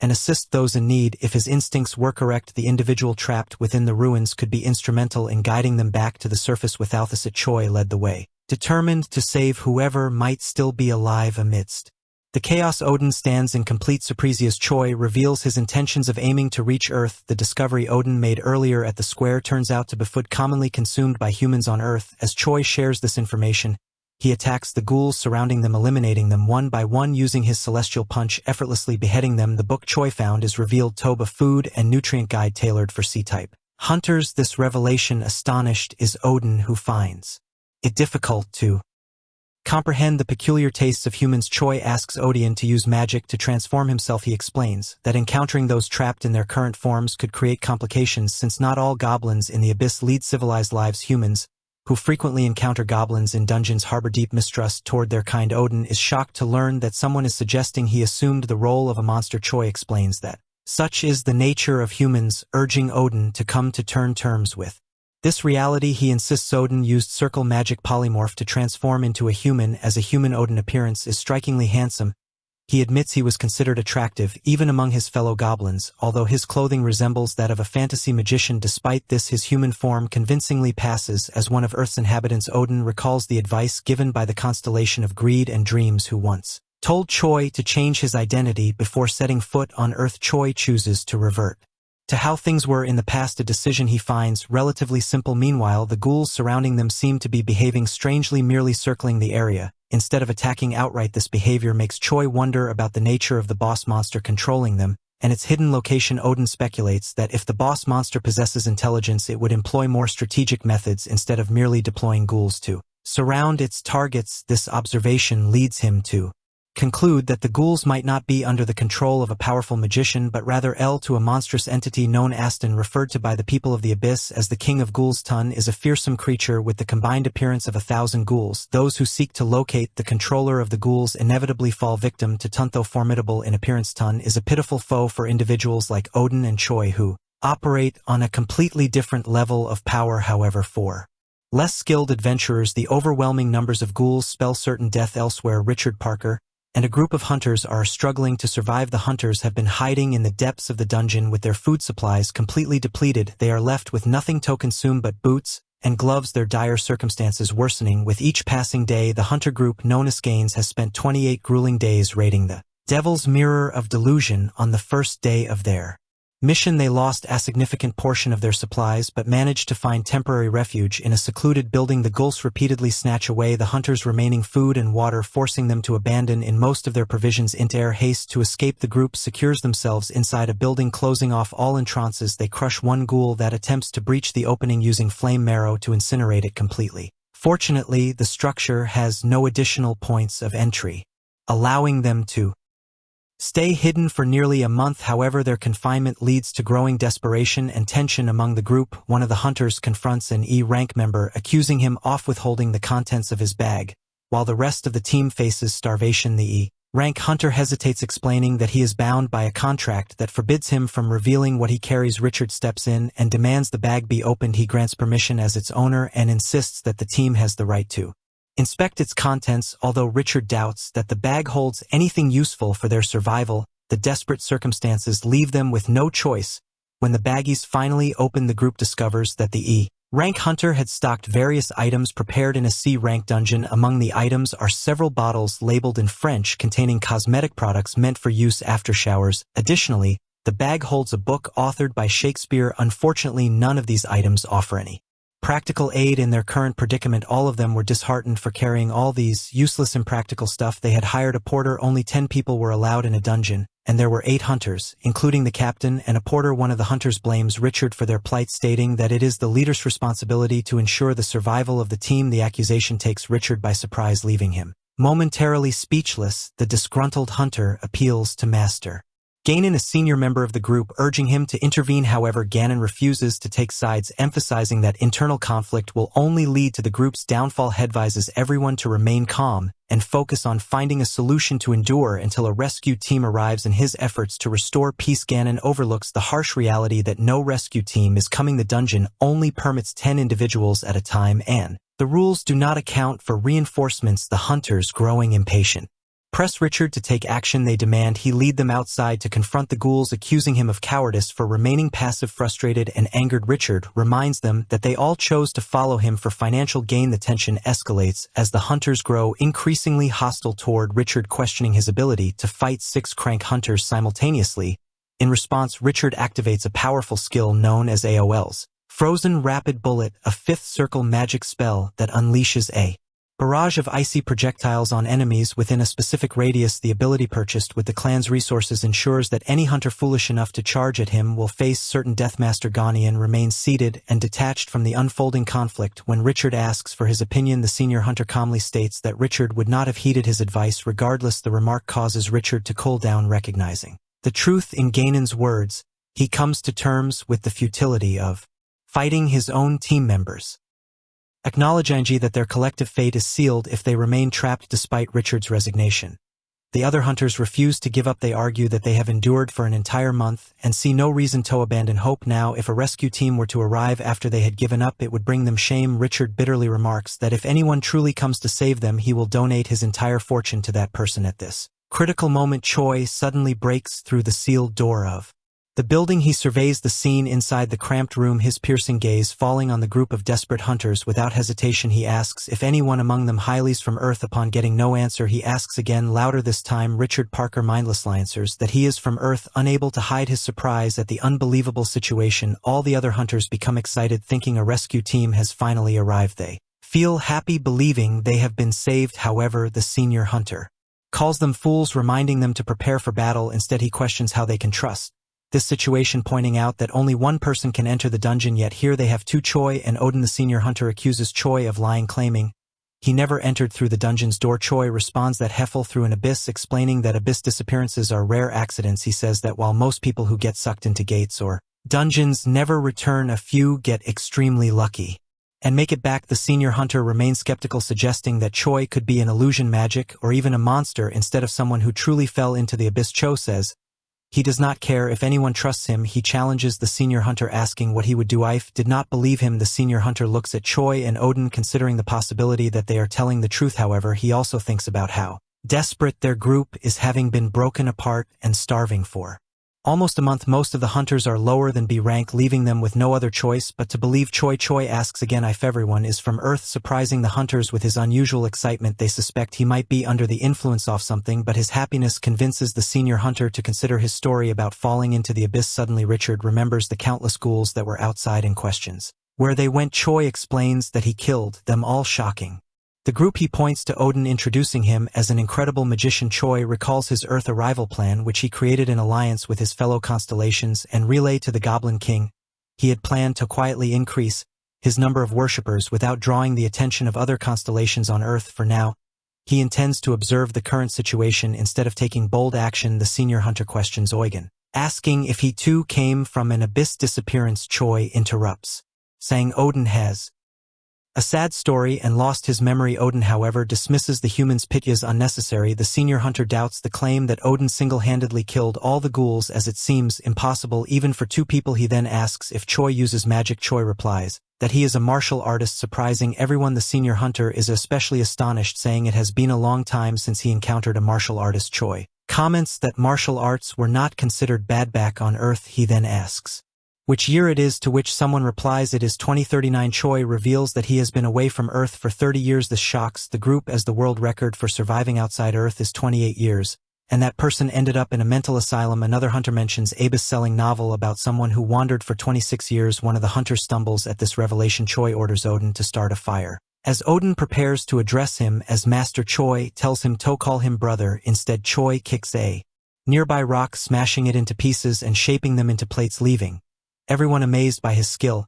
He brings out some meat, explaining that survival programs like Man vs. Wild taught him how to eat anything and remain self-sufficient. As the meat cooks, the irresistible smell makes the hunter's mouths water. At first the hunters hesitate to eat, but the sight of the juices and oil dripping from the meat is too tempting to resist. They begin eating, savoring the deep savory flavor like it is a king's feast. Choi notices the silence that falls over the group as they eat. He wonders if they have realized he served them meat from the ghouls. Instead, the hunters are teary-eyed, overwhelmed with gratitude for the food. The senior hunter realizes the mayat is not ordinary. It contains magical power, which he feels as his mana regenerates normally using a few arrows. Leaves him exhausted, but now he feels capable of shooting 10 or more.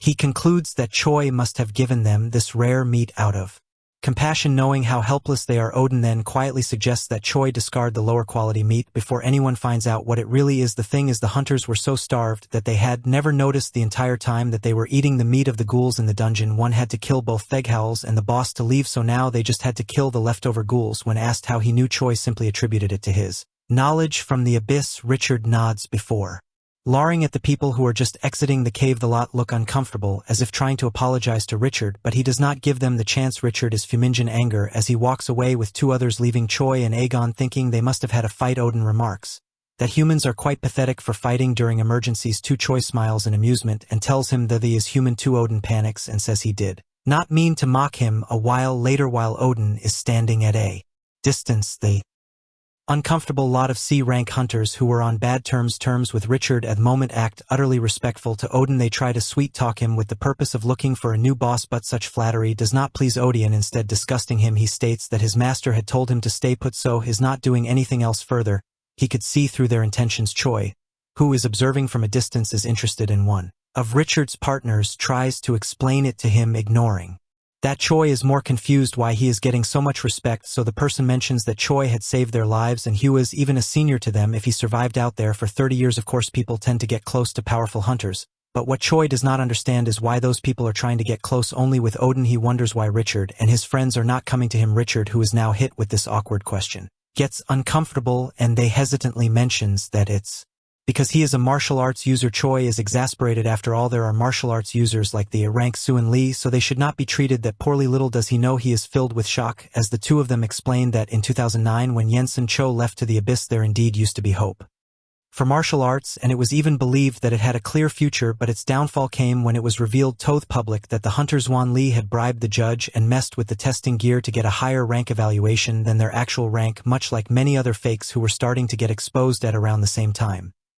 This is a life-shattering truth for Choi, who falls to his knees from knowing that his idol was just a scammer. This brought the downfall of martial arts, as new hunters did not want to learn it anymore. After receiving all that information, Choi tries to reel in his anger and sadness, while the rest look at his strange expression in confusion. He asks them one last question about whether there had been any constellation sightings on Earth. It absolutely shocks him when they tell him that there had indeed been an incident in 2011. Had Choi really been too late? Butas he got to hear more. He learned that was not the case. The fall of the year was filled with the exposure of fake rank, but one particular day a humongous gate appeared in the sky and an entire army of gigantic mindless monsters poured out of it. The army clearly aimed to take over Earth and give the souls to their constellation. Choi is taken aback and asks just what had happened to Earth in that case. Seeing him panic, Richard's partner tells him to calm down. They had apparently managed to stop the monsters, albeit with numerous sacrifices of hunters who were all mobilized. As Choi learns of this fact, he thinks there is nothing else left for him to do, feels that his years in the abyss have gone to waste. He wonders if the goddess mistranslated her own vision or if it was wrong to begin with, but the constellation of dreams and greed notifies him that it was not just a small fight that mortals would have been able to stop even with their combined power. After all, it is not just about being strong or weak, it is about how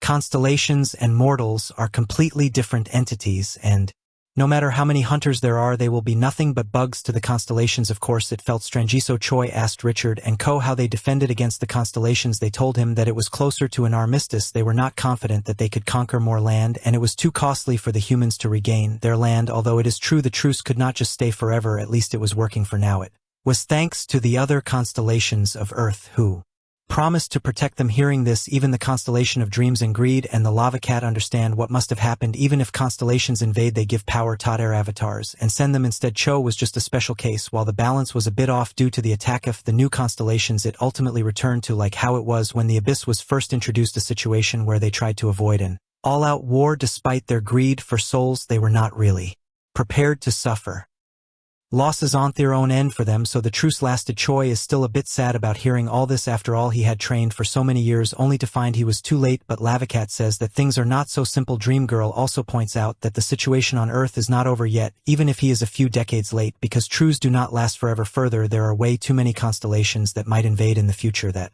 will not be interested in a truce. Choi understands that if the situation turns out that serious, then Earth might become the center of the battle between constellations. Meanwhile, Odin is out clearing a few monsters here and there, and the people against Richard are following him around, just throwing praises into the air, while Odin is disgusted by their behavior and walks away, while the others can only imagine how well they might do if he goes to Earth, as he is close to an rank mage at the very least. As Choi sees the annoyed Odin walking towards him, he wonders if he is going to be alright. Richard is glaring at the opposite party, and Choi asks if he wants to fight those guys. Richard refuses with a panicked expression, although Choi had not meant it as a threat, but an offer of sincerity. Choi wonders if his morals are crooked after staying in the abyss for a long time. Meanwhile, Lava Cat and Dream Girl, watching him like a darn live stream, are commenting that keeping a low profile might not be enough for Choi. If he were to be discovered by the constellations on Earth, he might become the trigger to the dreaded war. After assuring them that he will be careful, he asks Richard's partner how returners from the abyss are treated. The guy says that they first check the returner's body and ask how he survived, and then check if he has made a contract with an evil constellation. Seeing Choi's confusion,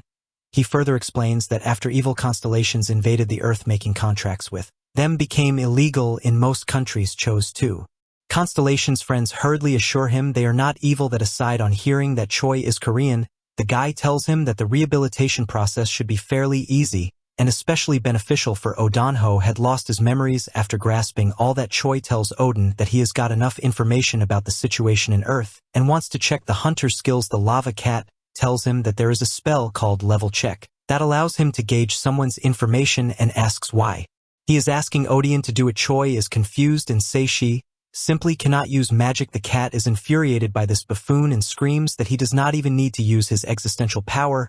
and can easily use magic as it comes almost naturally to all constellations, giving it a turquoise constellation eye is activated. And he decides to read Richard's information first. A screen appears in front of him as the cat also tells him that the more he uses it, the more proficient he can become at getting information about his opponents. Meanwhile, with Odin's magic attacks, the dungeon is soon cleared as the people stare in disbelief.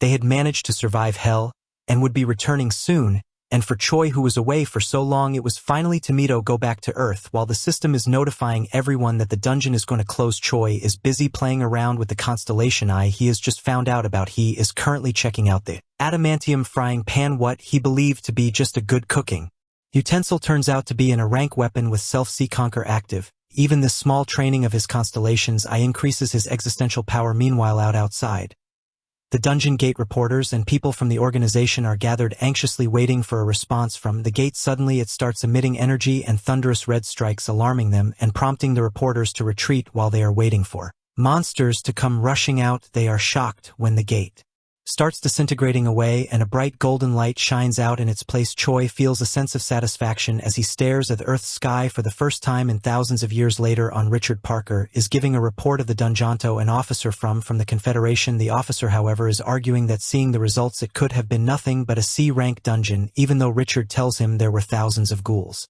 The officer dismisses them as mere F-tier monsters. Despite not knowing the actual strength of the boss there, he says they have Talabel as C rank and cannot do anything about that. He merely wishes him well on his safe return, and that marks the end of their discussion. Meanwhile, Choi and Odin are lounging in the rehabilitation center, where Choi is surprised to find from online news articles that Richard is quite the celebrity. Odin is a bit surprised as he felt no signs of royalty from Richard, and Choi dismisses that he is more interested in how he can understand English well, even though he is not good at it. The Lavacat tells him that the constellations I can see through a lowly existence, and it would be weird for a constellation not to be capable of understanding mortals' languages. Just then a lady doctor comes in and tells him that the results of his tests show that he is quite healthy. Further, his body looks so perfect that it is as if it was given by some god, and they find his mental state to be stable as well, since it had been 30 years.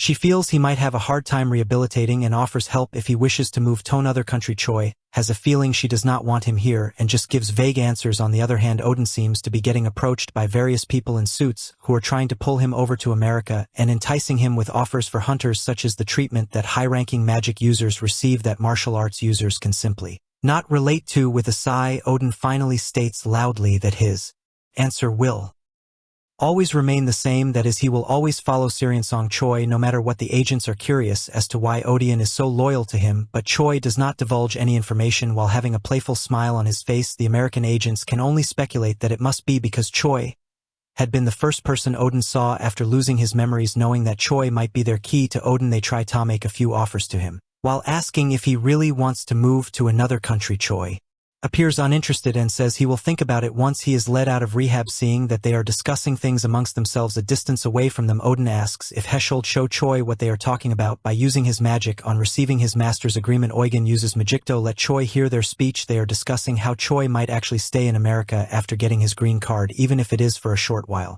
However, another is more worried that other nations would also try to scout the magic user Odin. They start discussing plans to put spies near him so others cannot approach him, and decide to try constant persuasion. When Odin asks if he can get rid of any spies, Choi simply tells him they should not complicate things or spill blood. There are still a few more processes a returner must go through before receiving a hunter's green card. While wearing patches, Choi is made to sit on a chair and take a test. Test mostly involves questions regarding his contact with evil constellations and writing a paragraph that mocks evil constellations he might have come in contact with. After all, that is the best way to determine if someone has made a contract with an evil constellation. Since servants cannot mock their masters, then there is a short test off their mana using a crystal ball. Choi is told to inject mana into the ball, which will supposedly help them measure how much mana he has. He decides to push in a lot of it, and the crystal ball starts glowing golden in color. The scientist is amazed at this, and before they know it, the crystal ball itself shatters into fragments with bright light and tendrils of energy still being emitted from it. Choi says he still has some left and asks if he should do it again, but the startled examiner refuses, saying it is not necessary in order to move around more freely.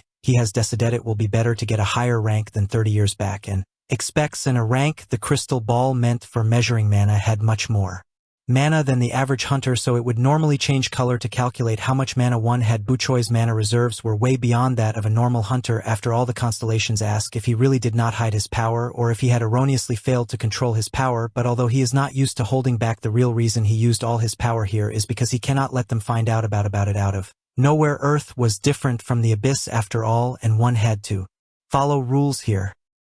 He cannot go looking for stronger opponents like he used to in the abyss. A chance to rank up to an A rank hunter was usually only given to a B rank hunter and not a C rank. For increasing his rank according to plan, he would have to take every chance he gets. Just then the examiner informs him that they are done testing and tells him to wait while they prepare the results. Thus Choi heads over to another room wondering what rank he will get. Little does he know that some scheme is at play, and the doctor has called someone from the Ambius clan to inform them of Choi's details. Later, when the hunters get their rank cards, Odin turns out to be a B rank and Choi turns out to be C+ still, and his age was registered as 57 while he was supposed to be 28. He wonders if the average mana for hunters increased throughout the past 30 years when a familiar voice calls out from behind. Richard Parker has just arrived and tells him that he would like to repay Choi back for saving his life, as Choi must not have any place to stay after returning back in 30 years. He invites him over to his own place of residence, letting him stay for as long as they like inside a car with Richard while traveling through arid lands. Odin tells Choi that Richard's sudden kindness feels suspicious to him. Choi feels sad that Odin has developed such a stereotype of humans. He tells him if he remembers when Choi slay a calf in rear, and Odin smiles smugly, saying he could never forget. After all, it was the day when he had saved them, when they were in despair, and the fact was that Choi could not forget about it. Either the goblins had praised him heavily and told him they had to pay him back somehow, or the other, they had prepared gifts like acid slime baths and the offsprings of their nobility, and more. While these might have been normal to do in their culture, Choi felt utterly uncomfortable at the gestures. Odion, who hears about his discomfort at this moment, is in absolute shock. Choi tries to push it aside and looks at Richard, explaining to Odin that the probably wants to repay him back too. The Goblin King learns that humans might be annoyingly weak and greedy, but they still knew how to be grateful. Amusingly, Choi is still one of them, and Odin forgot that fact yet again. Thereafter, Choi darts a conversation with Richard and learns that the Parker family is quite well known. Choi tells him he was wondering when Richard would give Choi all his life savings. Richard is flustered and anxious as hell on hearing that Choi had overheard him saying he would give all his life savings to whoever saved him in the dungeon. Of course, Choi is just joking, and the matter slides. He then proceeds to say that he does not want a lot, merely a place to settle in, since he had been in the abyss for so long. He just could not get used to Earth yet. Unknown to them, a bearded guy watches their cars with curiosity from the mountains. Meanwhile, inside, Richard once again reassures Choi that it is absolutely fine if Choi stays at Richard's place. He can easily do that, much for someone who had saved his life, and tells Choi not to underestimate the Parker name. Odin frowns and whispers to Choi that he feels Richard is being too arrogant after just lending a single house. Choi smiles and says one can indeed be arrogant if one has a large house on Earth. Just then the tires of the car screech and the car goes out of control, skidding to a stop. The driver informs them that someone apparently crashed into the car. Choi wonders if it is an assassination from an evil constellation, but he dismisses that idea because if a constellation knew about him, they would have come themselves. Odin offers to take care of it, but Choi suggests seeing who it is first. The first thing Choi sees on coming out is a maroon-colored Lembo that he had never expected to find in the middle of the desert. He thinks this is quite befitting for Americans, and not just Choi, but even Odin can tell that the bearded person who just came out of the car is quite powerful compared to the average mortals he had seen recently. Choi finds it as an Asian and feels that he looks familiar. Richard Parker is the first one to recognize him and calls him Dragon Hang in a hurry. Coming forward respectfully, he introduces himself and on being asked acknowledges he is the youngest son of the Parker family. Richard is up in sweat and anxiety as Hang passes by him while saying that Alex seemed to be worried that Richard had become a hunter. Small talk aside, the Asian approaches Choi and mutters dreamily that it really was Yoon Sung. Choi is absolutely taken aback as he realizes that it is the clan leader Gong Liang he knew from before he entered the abyss. The person named Hang expresses his surprise when he heard that Choi was out of the abyss, and in America he had heard rumors, so he had come over right away. It is a meeting with his previous clan leader, so of course the air feels tense after 30 years while they are staring at each other. Richard is the first one to break the ice, asking Choi if he knows Dragon Hang. It is Hang who replies and says that they are indeed acquainted. Meanwhile, Choi cannot help but overhear the guards accompanying Richard were talking about Hang being an S-rank hunter, and having remarried the 19th time last month. The entire situation felt quite chaotic for Choi. Was this the very same clan leader who used to say that B-tier dungeons were too much for their skills? Let us take a brief look back in time when Seoul was not an exception to the invasion in 2011. During the disaster, every hunter clan there had fought against the endless army of monsters, and the leader of the unbeatable class Gong Leon Hang was also among them thanks to the efforts of hunters like him. Korea had been able to withstand the invasion after a long and harrowing battle. They had done all they could and protected all they could. They should have been heroes not just as a title, but in the way they were treated too. But even in the hospital, they told one of the clan members that the healing magic is not covered by insurance. His legs were crippled, and they told him he did not even meet the requirements for the hunter healthcare rewards, as getting hit by fragments did not count. It was extremely hard to find a hunter who could cure an injury. After all, after the horrible treatment that Korea showed them, he lost faith in his country and came over to America instead, where he heard that hunters were treated well. Over here he was supported by them and was able to fight monsters, start a business, and even end up here.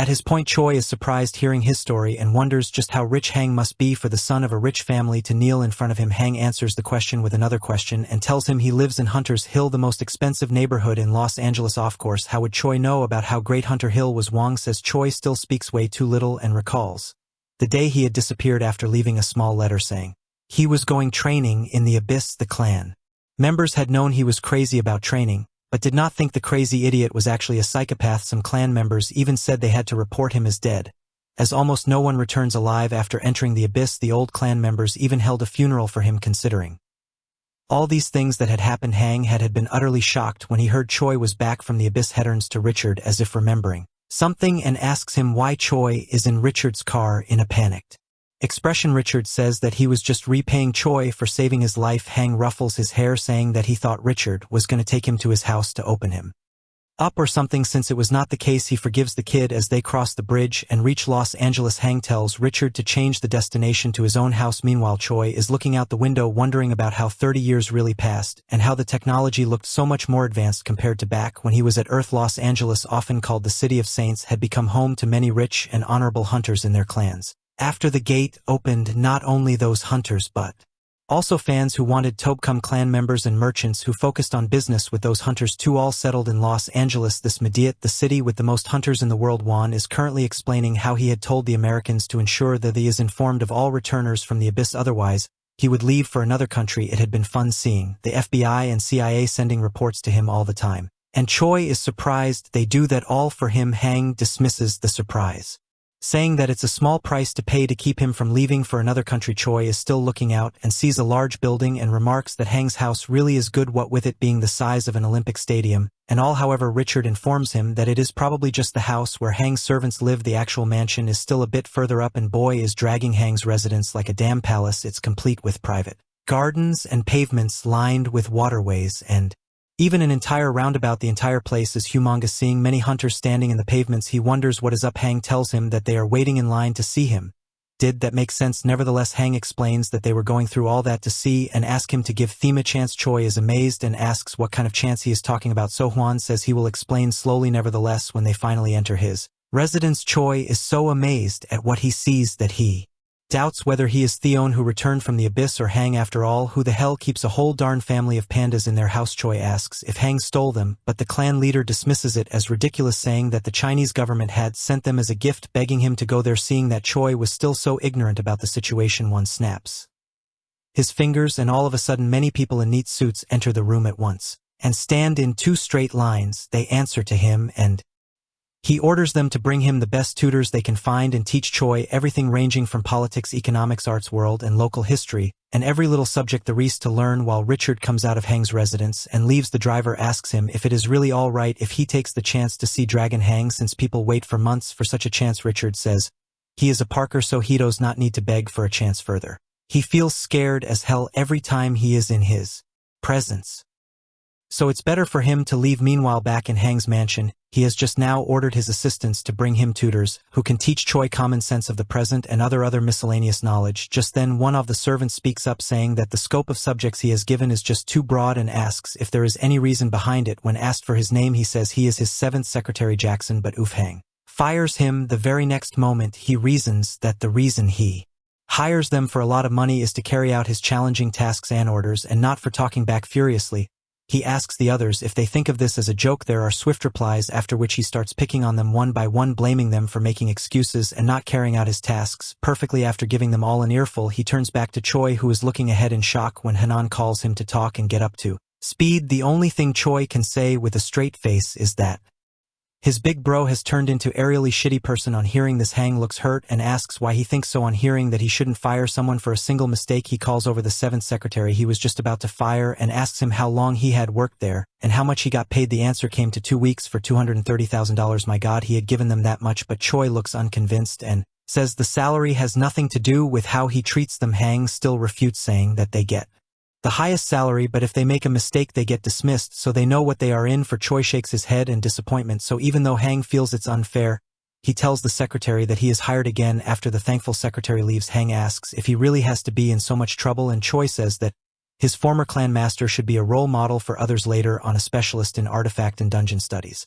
from Stanford is in a room with Choi to teach him about the situation in the world at present. On hearing her qualifications, our cute idiot Choi decides to introduce himself too, saying he used to bench deadliest and squat around 500 kilograms in high school. Putting humor aside, the teacher starts giving a brief explanation of events over the 30 years she had been gone. After around half an hour, Choi has gained a brief but shocking understanding that the place is occupied by evil constellations were China, North Korea, Europe, and Central and Southern America. The evil constellation invasion in May of 2012 hit Northeast Asia, but his birthplace South Korea was one of the countries that fought well and was not occupied. However, later many South Korean hunters went abroad to foreign countries, especially for benefits. Choi even learns that Hang Ganang had also left Korea during that period and feels sad thinking about all the things he must have had to go through. The Hang he knew was timid and hesitant, but now he was an S-ranked hunter and swimming in money. The Lava Cat constellation says that things have turned out well, so he should make Hang one of his avatars since Choi trusts him well after all. But when Choi starts wondering about how awkward the situation will be when he tells his clan leader the truth,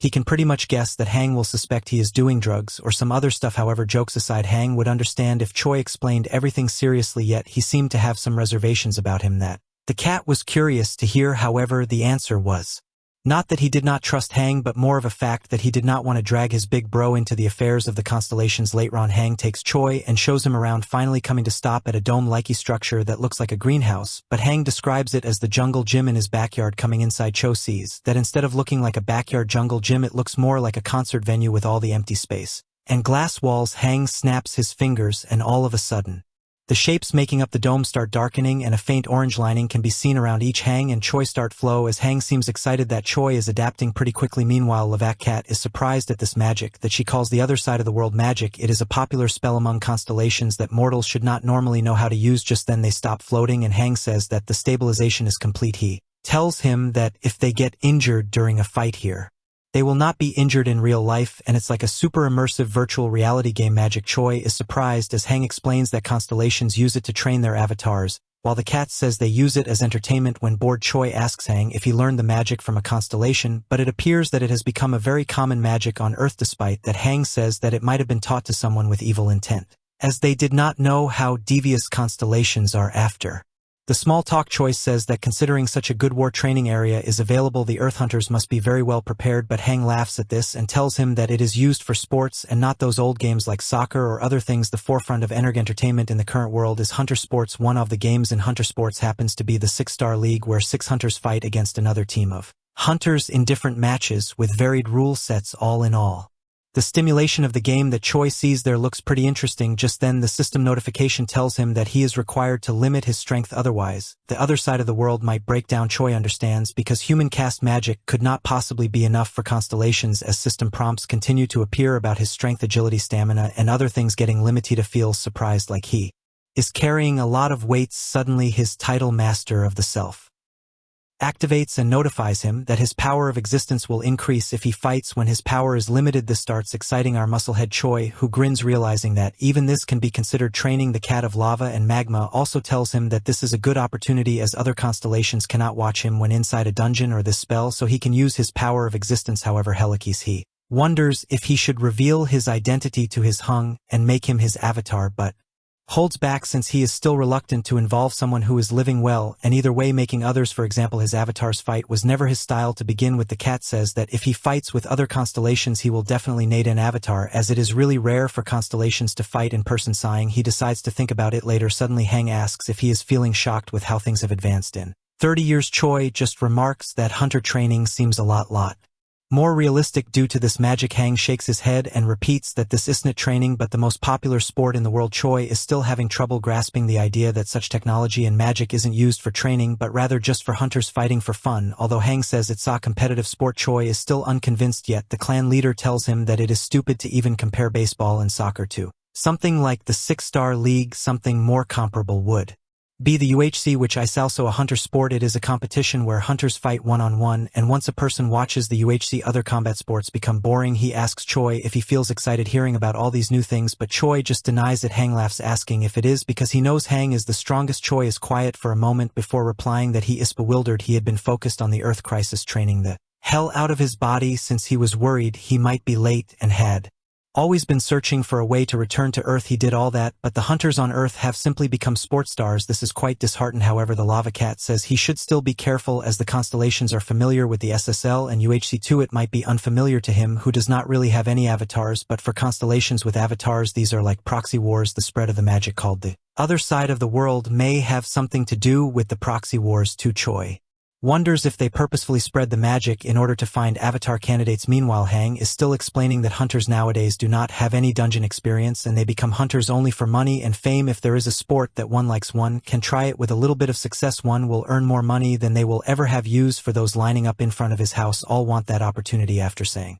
his fill, Hang asks Choi about his life the past few years and why he had gone to the abyss for training, if perhaps he had been scammed. Seeing Choi's long face, Hang became sure of it. It is a long story, but before Choi can explain, he requests Hang to lift the power limit of the other side of the world's magic. He says he feels bothered by the restrictions. Hang says that this room was adjusted for a rank hunters, so he should not have a problem. Choi explains that although he was given a C+ rank, his martial arts could not be properly assessed. He broke the measuring device with his inner energy, but it was apparently not enough for a higher rank. Hang says that if it was enough to break the ball, then the examiner must have been bribed, so he will look into it later. That aside, he reasons that if the current limitations are uncomfortable for him, then he must have become really strong. Then, when asked, Choi says it is a long story, and Hang tells him to make it short. Choi releases a bit of his aura and says that he went there in order to protect Earth. Hang quietly apologizes for asking for the short version and asks for the long one. After receiving a hefty explanation, understands that he had wandered around and become a constellation, and now Choi had returned to protect Earth, essentially making Choi a senior to Hang. Of course, Choi, our dear idiot, had expected Hang to believe all that from the very beginning since he was a big bro to him, but Hang is still doubtful as many returnees from the abyss were crazy. Just then Choi asks him if he will believe Choi if he sees his ability. Seeing his confidence, Hang can understand that the reason why he asked to lift the restrictions in the first place was so he could tell the truth. Hang has a fierce look in his eyes as he says that no matter how strong Choi has become, he has never seen an S-rank hunter. Meanwhile, Hang claims that he himself has come close to dying during such fights and received an A+ ranked skill called the leveling up via death skill. Choi smirks, saying that he has been reading too many fiction novels, and Hang returns the taunt back to him as he launches himself in the air for a fight. Hang replies by saying that they were both nerds, so neither could criticize the other. While in the air, a pink light glows on his wrist like a tattoo that Hang announces are tattoo-type artifacts. Choi merely looks up, slightly interested but unfazed. The numerous magic missiles launched from Hang fly towards Choi at an incredible speed, but seeing him standing still, Hang shouts at him to dodge. In panic, Choi says there is none and merely lifts a finger. With energy leaking from the finger, he fires a straight beam of pure mana that breaks most of the missiles in the direct line of fire and grazes Hang's cheek. Hang kneels and touches the ground and casts the sixth circle of magic, the path of lava. Choi asks where the heck he even lead this kind of magic. Hang curses. Ash feels Choi is looking down on him. He then uses a spear of pure fire, another sixth circle magic. Choi simply makes a protective key shield around himself that dissipates the spear before it can even get near him. Hang looks at it and is shocked, shouting that he thought it was only a fake rumored skill spread by the Chinese. Realizing that even such simple things are fake, Choi is really depressed. Just then he feels that he is low on energy already. This is because Hugh's Kai shield, when his strength was limited, he has to control his strength to make sure he does not break the reverse world, so it is quite a pain for him. It has been a while since he has fought like a human, so he decides to maximize the efficiency of his mana usage, making a compressed ball of mana. He sends it towards Hang, who finds that might not be able to dodge it at the speed it is approaching. Although he tries to use short-distance teleport, he fails as his magic is destroyed by Cho's powerful aura, and he takes damage due to the rebound. The speed of Cho attack simply shocks him, and he decides he has no other choice than to strengthen his own body with magic. Just when he He's about done and is going to taunt Choi again. He has cut off mid-sentence as Choi has already moved and locked his body in a tackle. Choi smiles and asks if Hang was really trying to use close-range combat against a martial arts used. Even Hang realizes his rash mistake and acknowledges that it is because he has not fought a martial artist in a long time. After the fight is over, they sit down and Hang asks what level of martial arts Choi really is at. He says he is above the Painey's level, that is the supreme peak level. If one goes beyond that, they can exceed mortality. Hang tries to process that information as he realizes that Choi really has become a constellation and simply finds it ridiculous. Choi replies that seeing how even Hang had changed was a surprise to him. Hang roars that he was successful and Choi throws it right back at him after the fact has sunk, and Hang finally asks what exactly Choi wants from him since he is now a constellation. Choi started explaining how the ceasefire that had been agreed to by the constellations and the humans was only temporary, and new constellations might emerge from the abyss at any time. The constellations currently in ceasefire might even be plotting to take over Earth behind their backs, and they would never know the constellations already have multiple servants on Earth, and they are already very well known, while Choi on the other hand will have to start from scratch, so he is at a disadvantage because of being late. Hang stopped him and asked what he meant by the fact that was originally going to ask for help. He asks Choi if he is no longer going to do so. Choi shakes his head. Hang is already living his life, so he does not want to drag him into this hardship. As Hang hears this, he feels ashamed, as the youngster of his old clan was protecting Earth from hardship in the abyss for 10,000 years, while he was here just trying to act cool because he was older, smashing his fist into the ground. He says that Choi should not be worried about Hang and he wants to help. Choi says he really does not want to ruin his already good life, and Hang shouts out saying that he will help him no matter what. Choi nods as he finally gives in, while the lava cat is delighted by his skills at conversation and baiting others. However, what the cat does not know is that it was what Choi honestly felt. He did not want a person he knew to get caught in a fight between constellations, but it did not seem like his clan leader would back off either. This was how his big bro had always been. After all, he thus sends Hang his offer of being Choi's servant and tells him to accept it. Hang is a bit hesitant, seeing that he has to serve under someone younger, but Choi is a constellation after all, so he accepts in the end and becomes tied to him. The system notifies that if he disobeys the rules of the constellation, then he will receive penalties, and as a servant of the constellation he will become even stronger. Choi, Hang, and Odion are all sitting at a table having some beverages while Hang is remarking on how he had never thought he would be entering a contract with a constellation, serving under a constellation, selling one's soul to them, and having all of one's moves monitored, but Choi assures him that he will not monitor his every move, so he does not have to worry. He then explains that the primary plan is to first hide the fact that he is a constellation for a start. He says he has to keep increasing the number of servants he has while hiding the fact that he is a constellation, as he needs the servants for when he runs into other constellations. After that, Choi asks Hanji if he will be able to win in a 1-1 fight with a great demon. Hang says that it is unreasonable to defeat Theman on one, as a hunter always participates through party play and raids. Seeing Choi's doubtful expression assures him that he will not lose, because both in the SSL or whether it is a team play or solo, he is confident will not be intimidated at all, even if it's a battle with a constellation. Choi ponders over how the magic used in sports, called alternate universes, is frequently used by the constellations as well. It is strange that humans partaking hunter sports using magic. The cat explained that the constellations battled in the same manner by sending out their servants to battle each other. It was highly possible that other constellations have intended the hunter sports to become popular, since it becomes easier to select their servants based on their performance levels. Choi believes that is too wild of a speculation to think that constellations watch this type of crap. However, the Lava Cat says it will be quite entertaining for him to watch this, and that he should not underestimate the boredom of the constellations. Even at this moment, most constellations writhe in agony of their boredom as they speak. Either way, Choi concludes that if servants were to fight like Earth's hunter sports, it will be a huge advantage for him, since he is Yuseto fighting in this fashion after all, and as important as it was to increase the number of servants, one needed to become the object of their envy.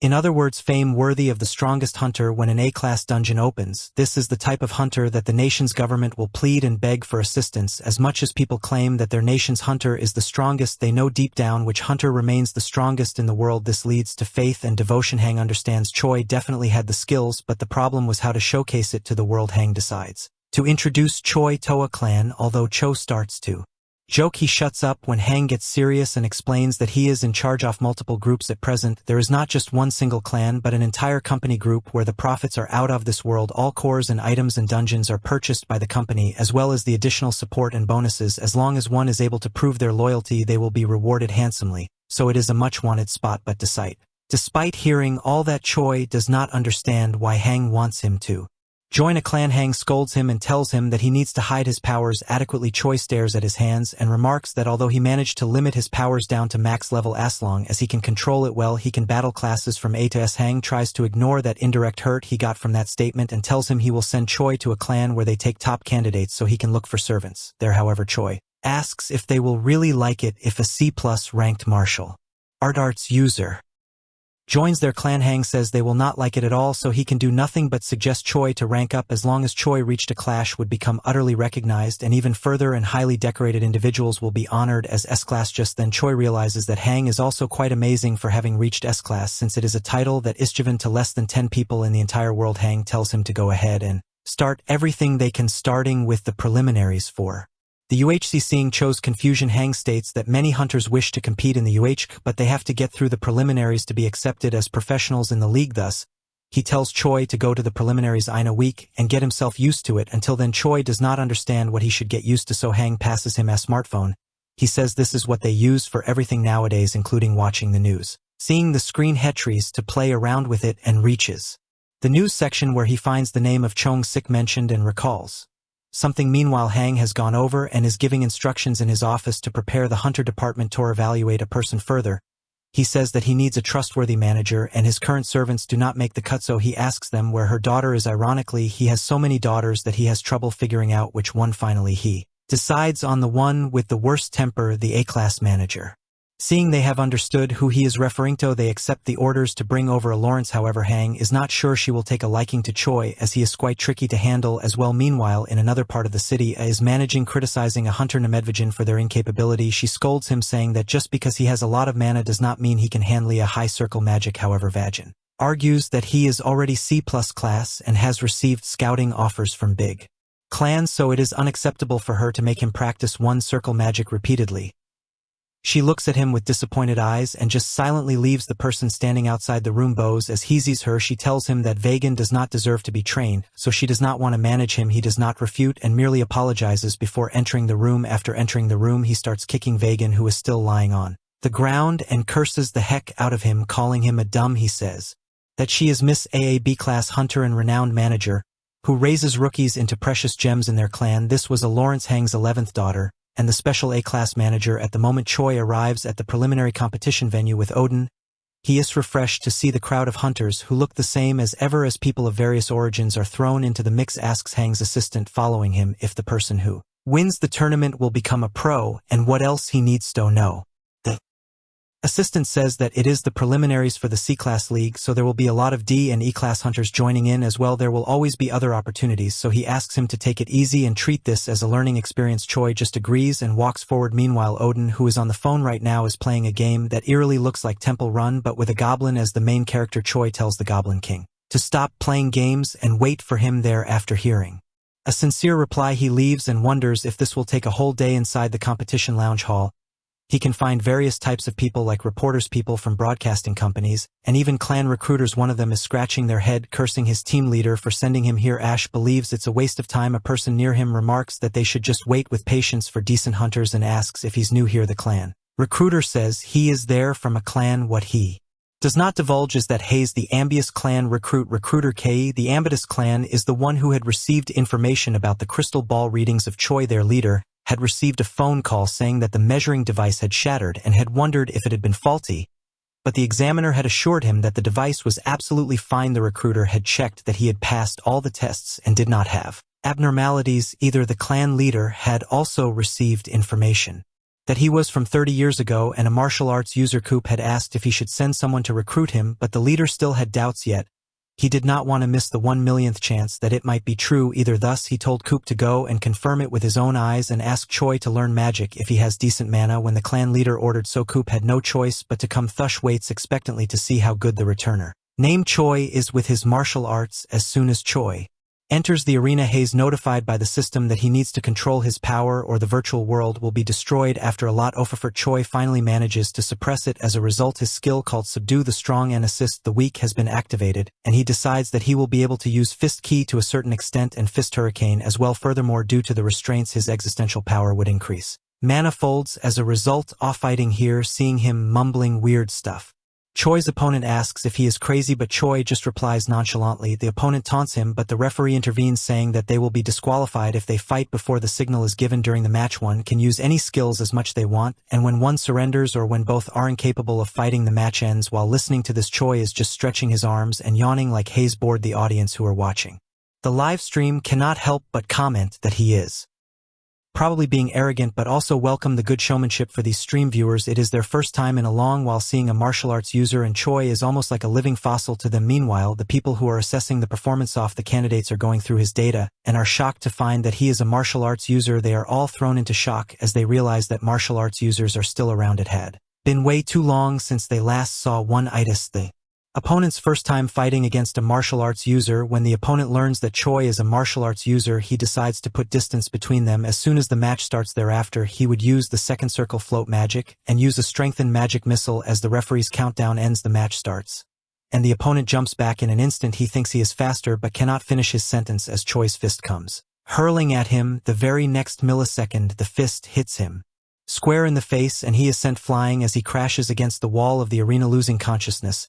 He falls to the ground with a dull thud as the onlookers stare in obvious shock. The referee has no choice but to declare the end of the match and declare Choi's when seeing it end so soon. Contrary to the audience expectations, Choi feels utterly disappointed. The Ambitious clan's recruiter is just as shocked but does not lose a moment to call his clan leader and inform him that Choi is a real gem. The clan leader says that it isn't expected to have found one in martial arts, so he tells him to try scouting him later. When Choi is back in the waiting room and is watching the matches on the broadcast with disinterest, a voice calls out to him from behind. He turns around to see the recruiter, whom he remembered seeing a while ago. This happens to be Coop, who immediately starts flattering Choi and gives him his card as an introduction. He says that Choi might already know, but being a hunter these days is no longer the same as in the past, so compared to hunters who fought before, they cannot even be considered hunters. Choi, however, replies that it is all right as long as the hunters are strong and well-trained. Skipping the small talk, the recruiter informs Choi that he is from the Ambitious clan and is there to scout him. Seeing his expression change, Coop presses on, asking if he has heard of them. Choi dismisses it, saying he is a returner, so he could not have heard of them in any way. Just how is Coop planning to recruit Choi, and will his offers prove tempting enough to our young constellation? There's a long road ahead after all. Thank you all very much for watching. Like, subscribe to the channel, and see you soon.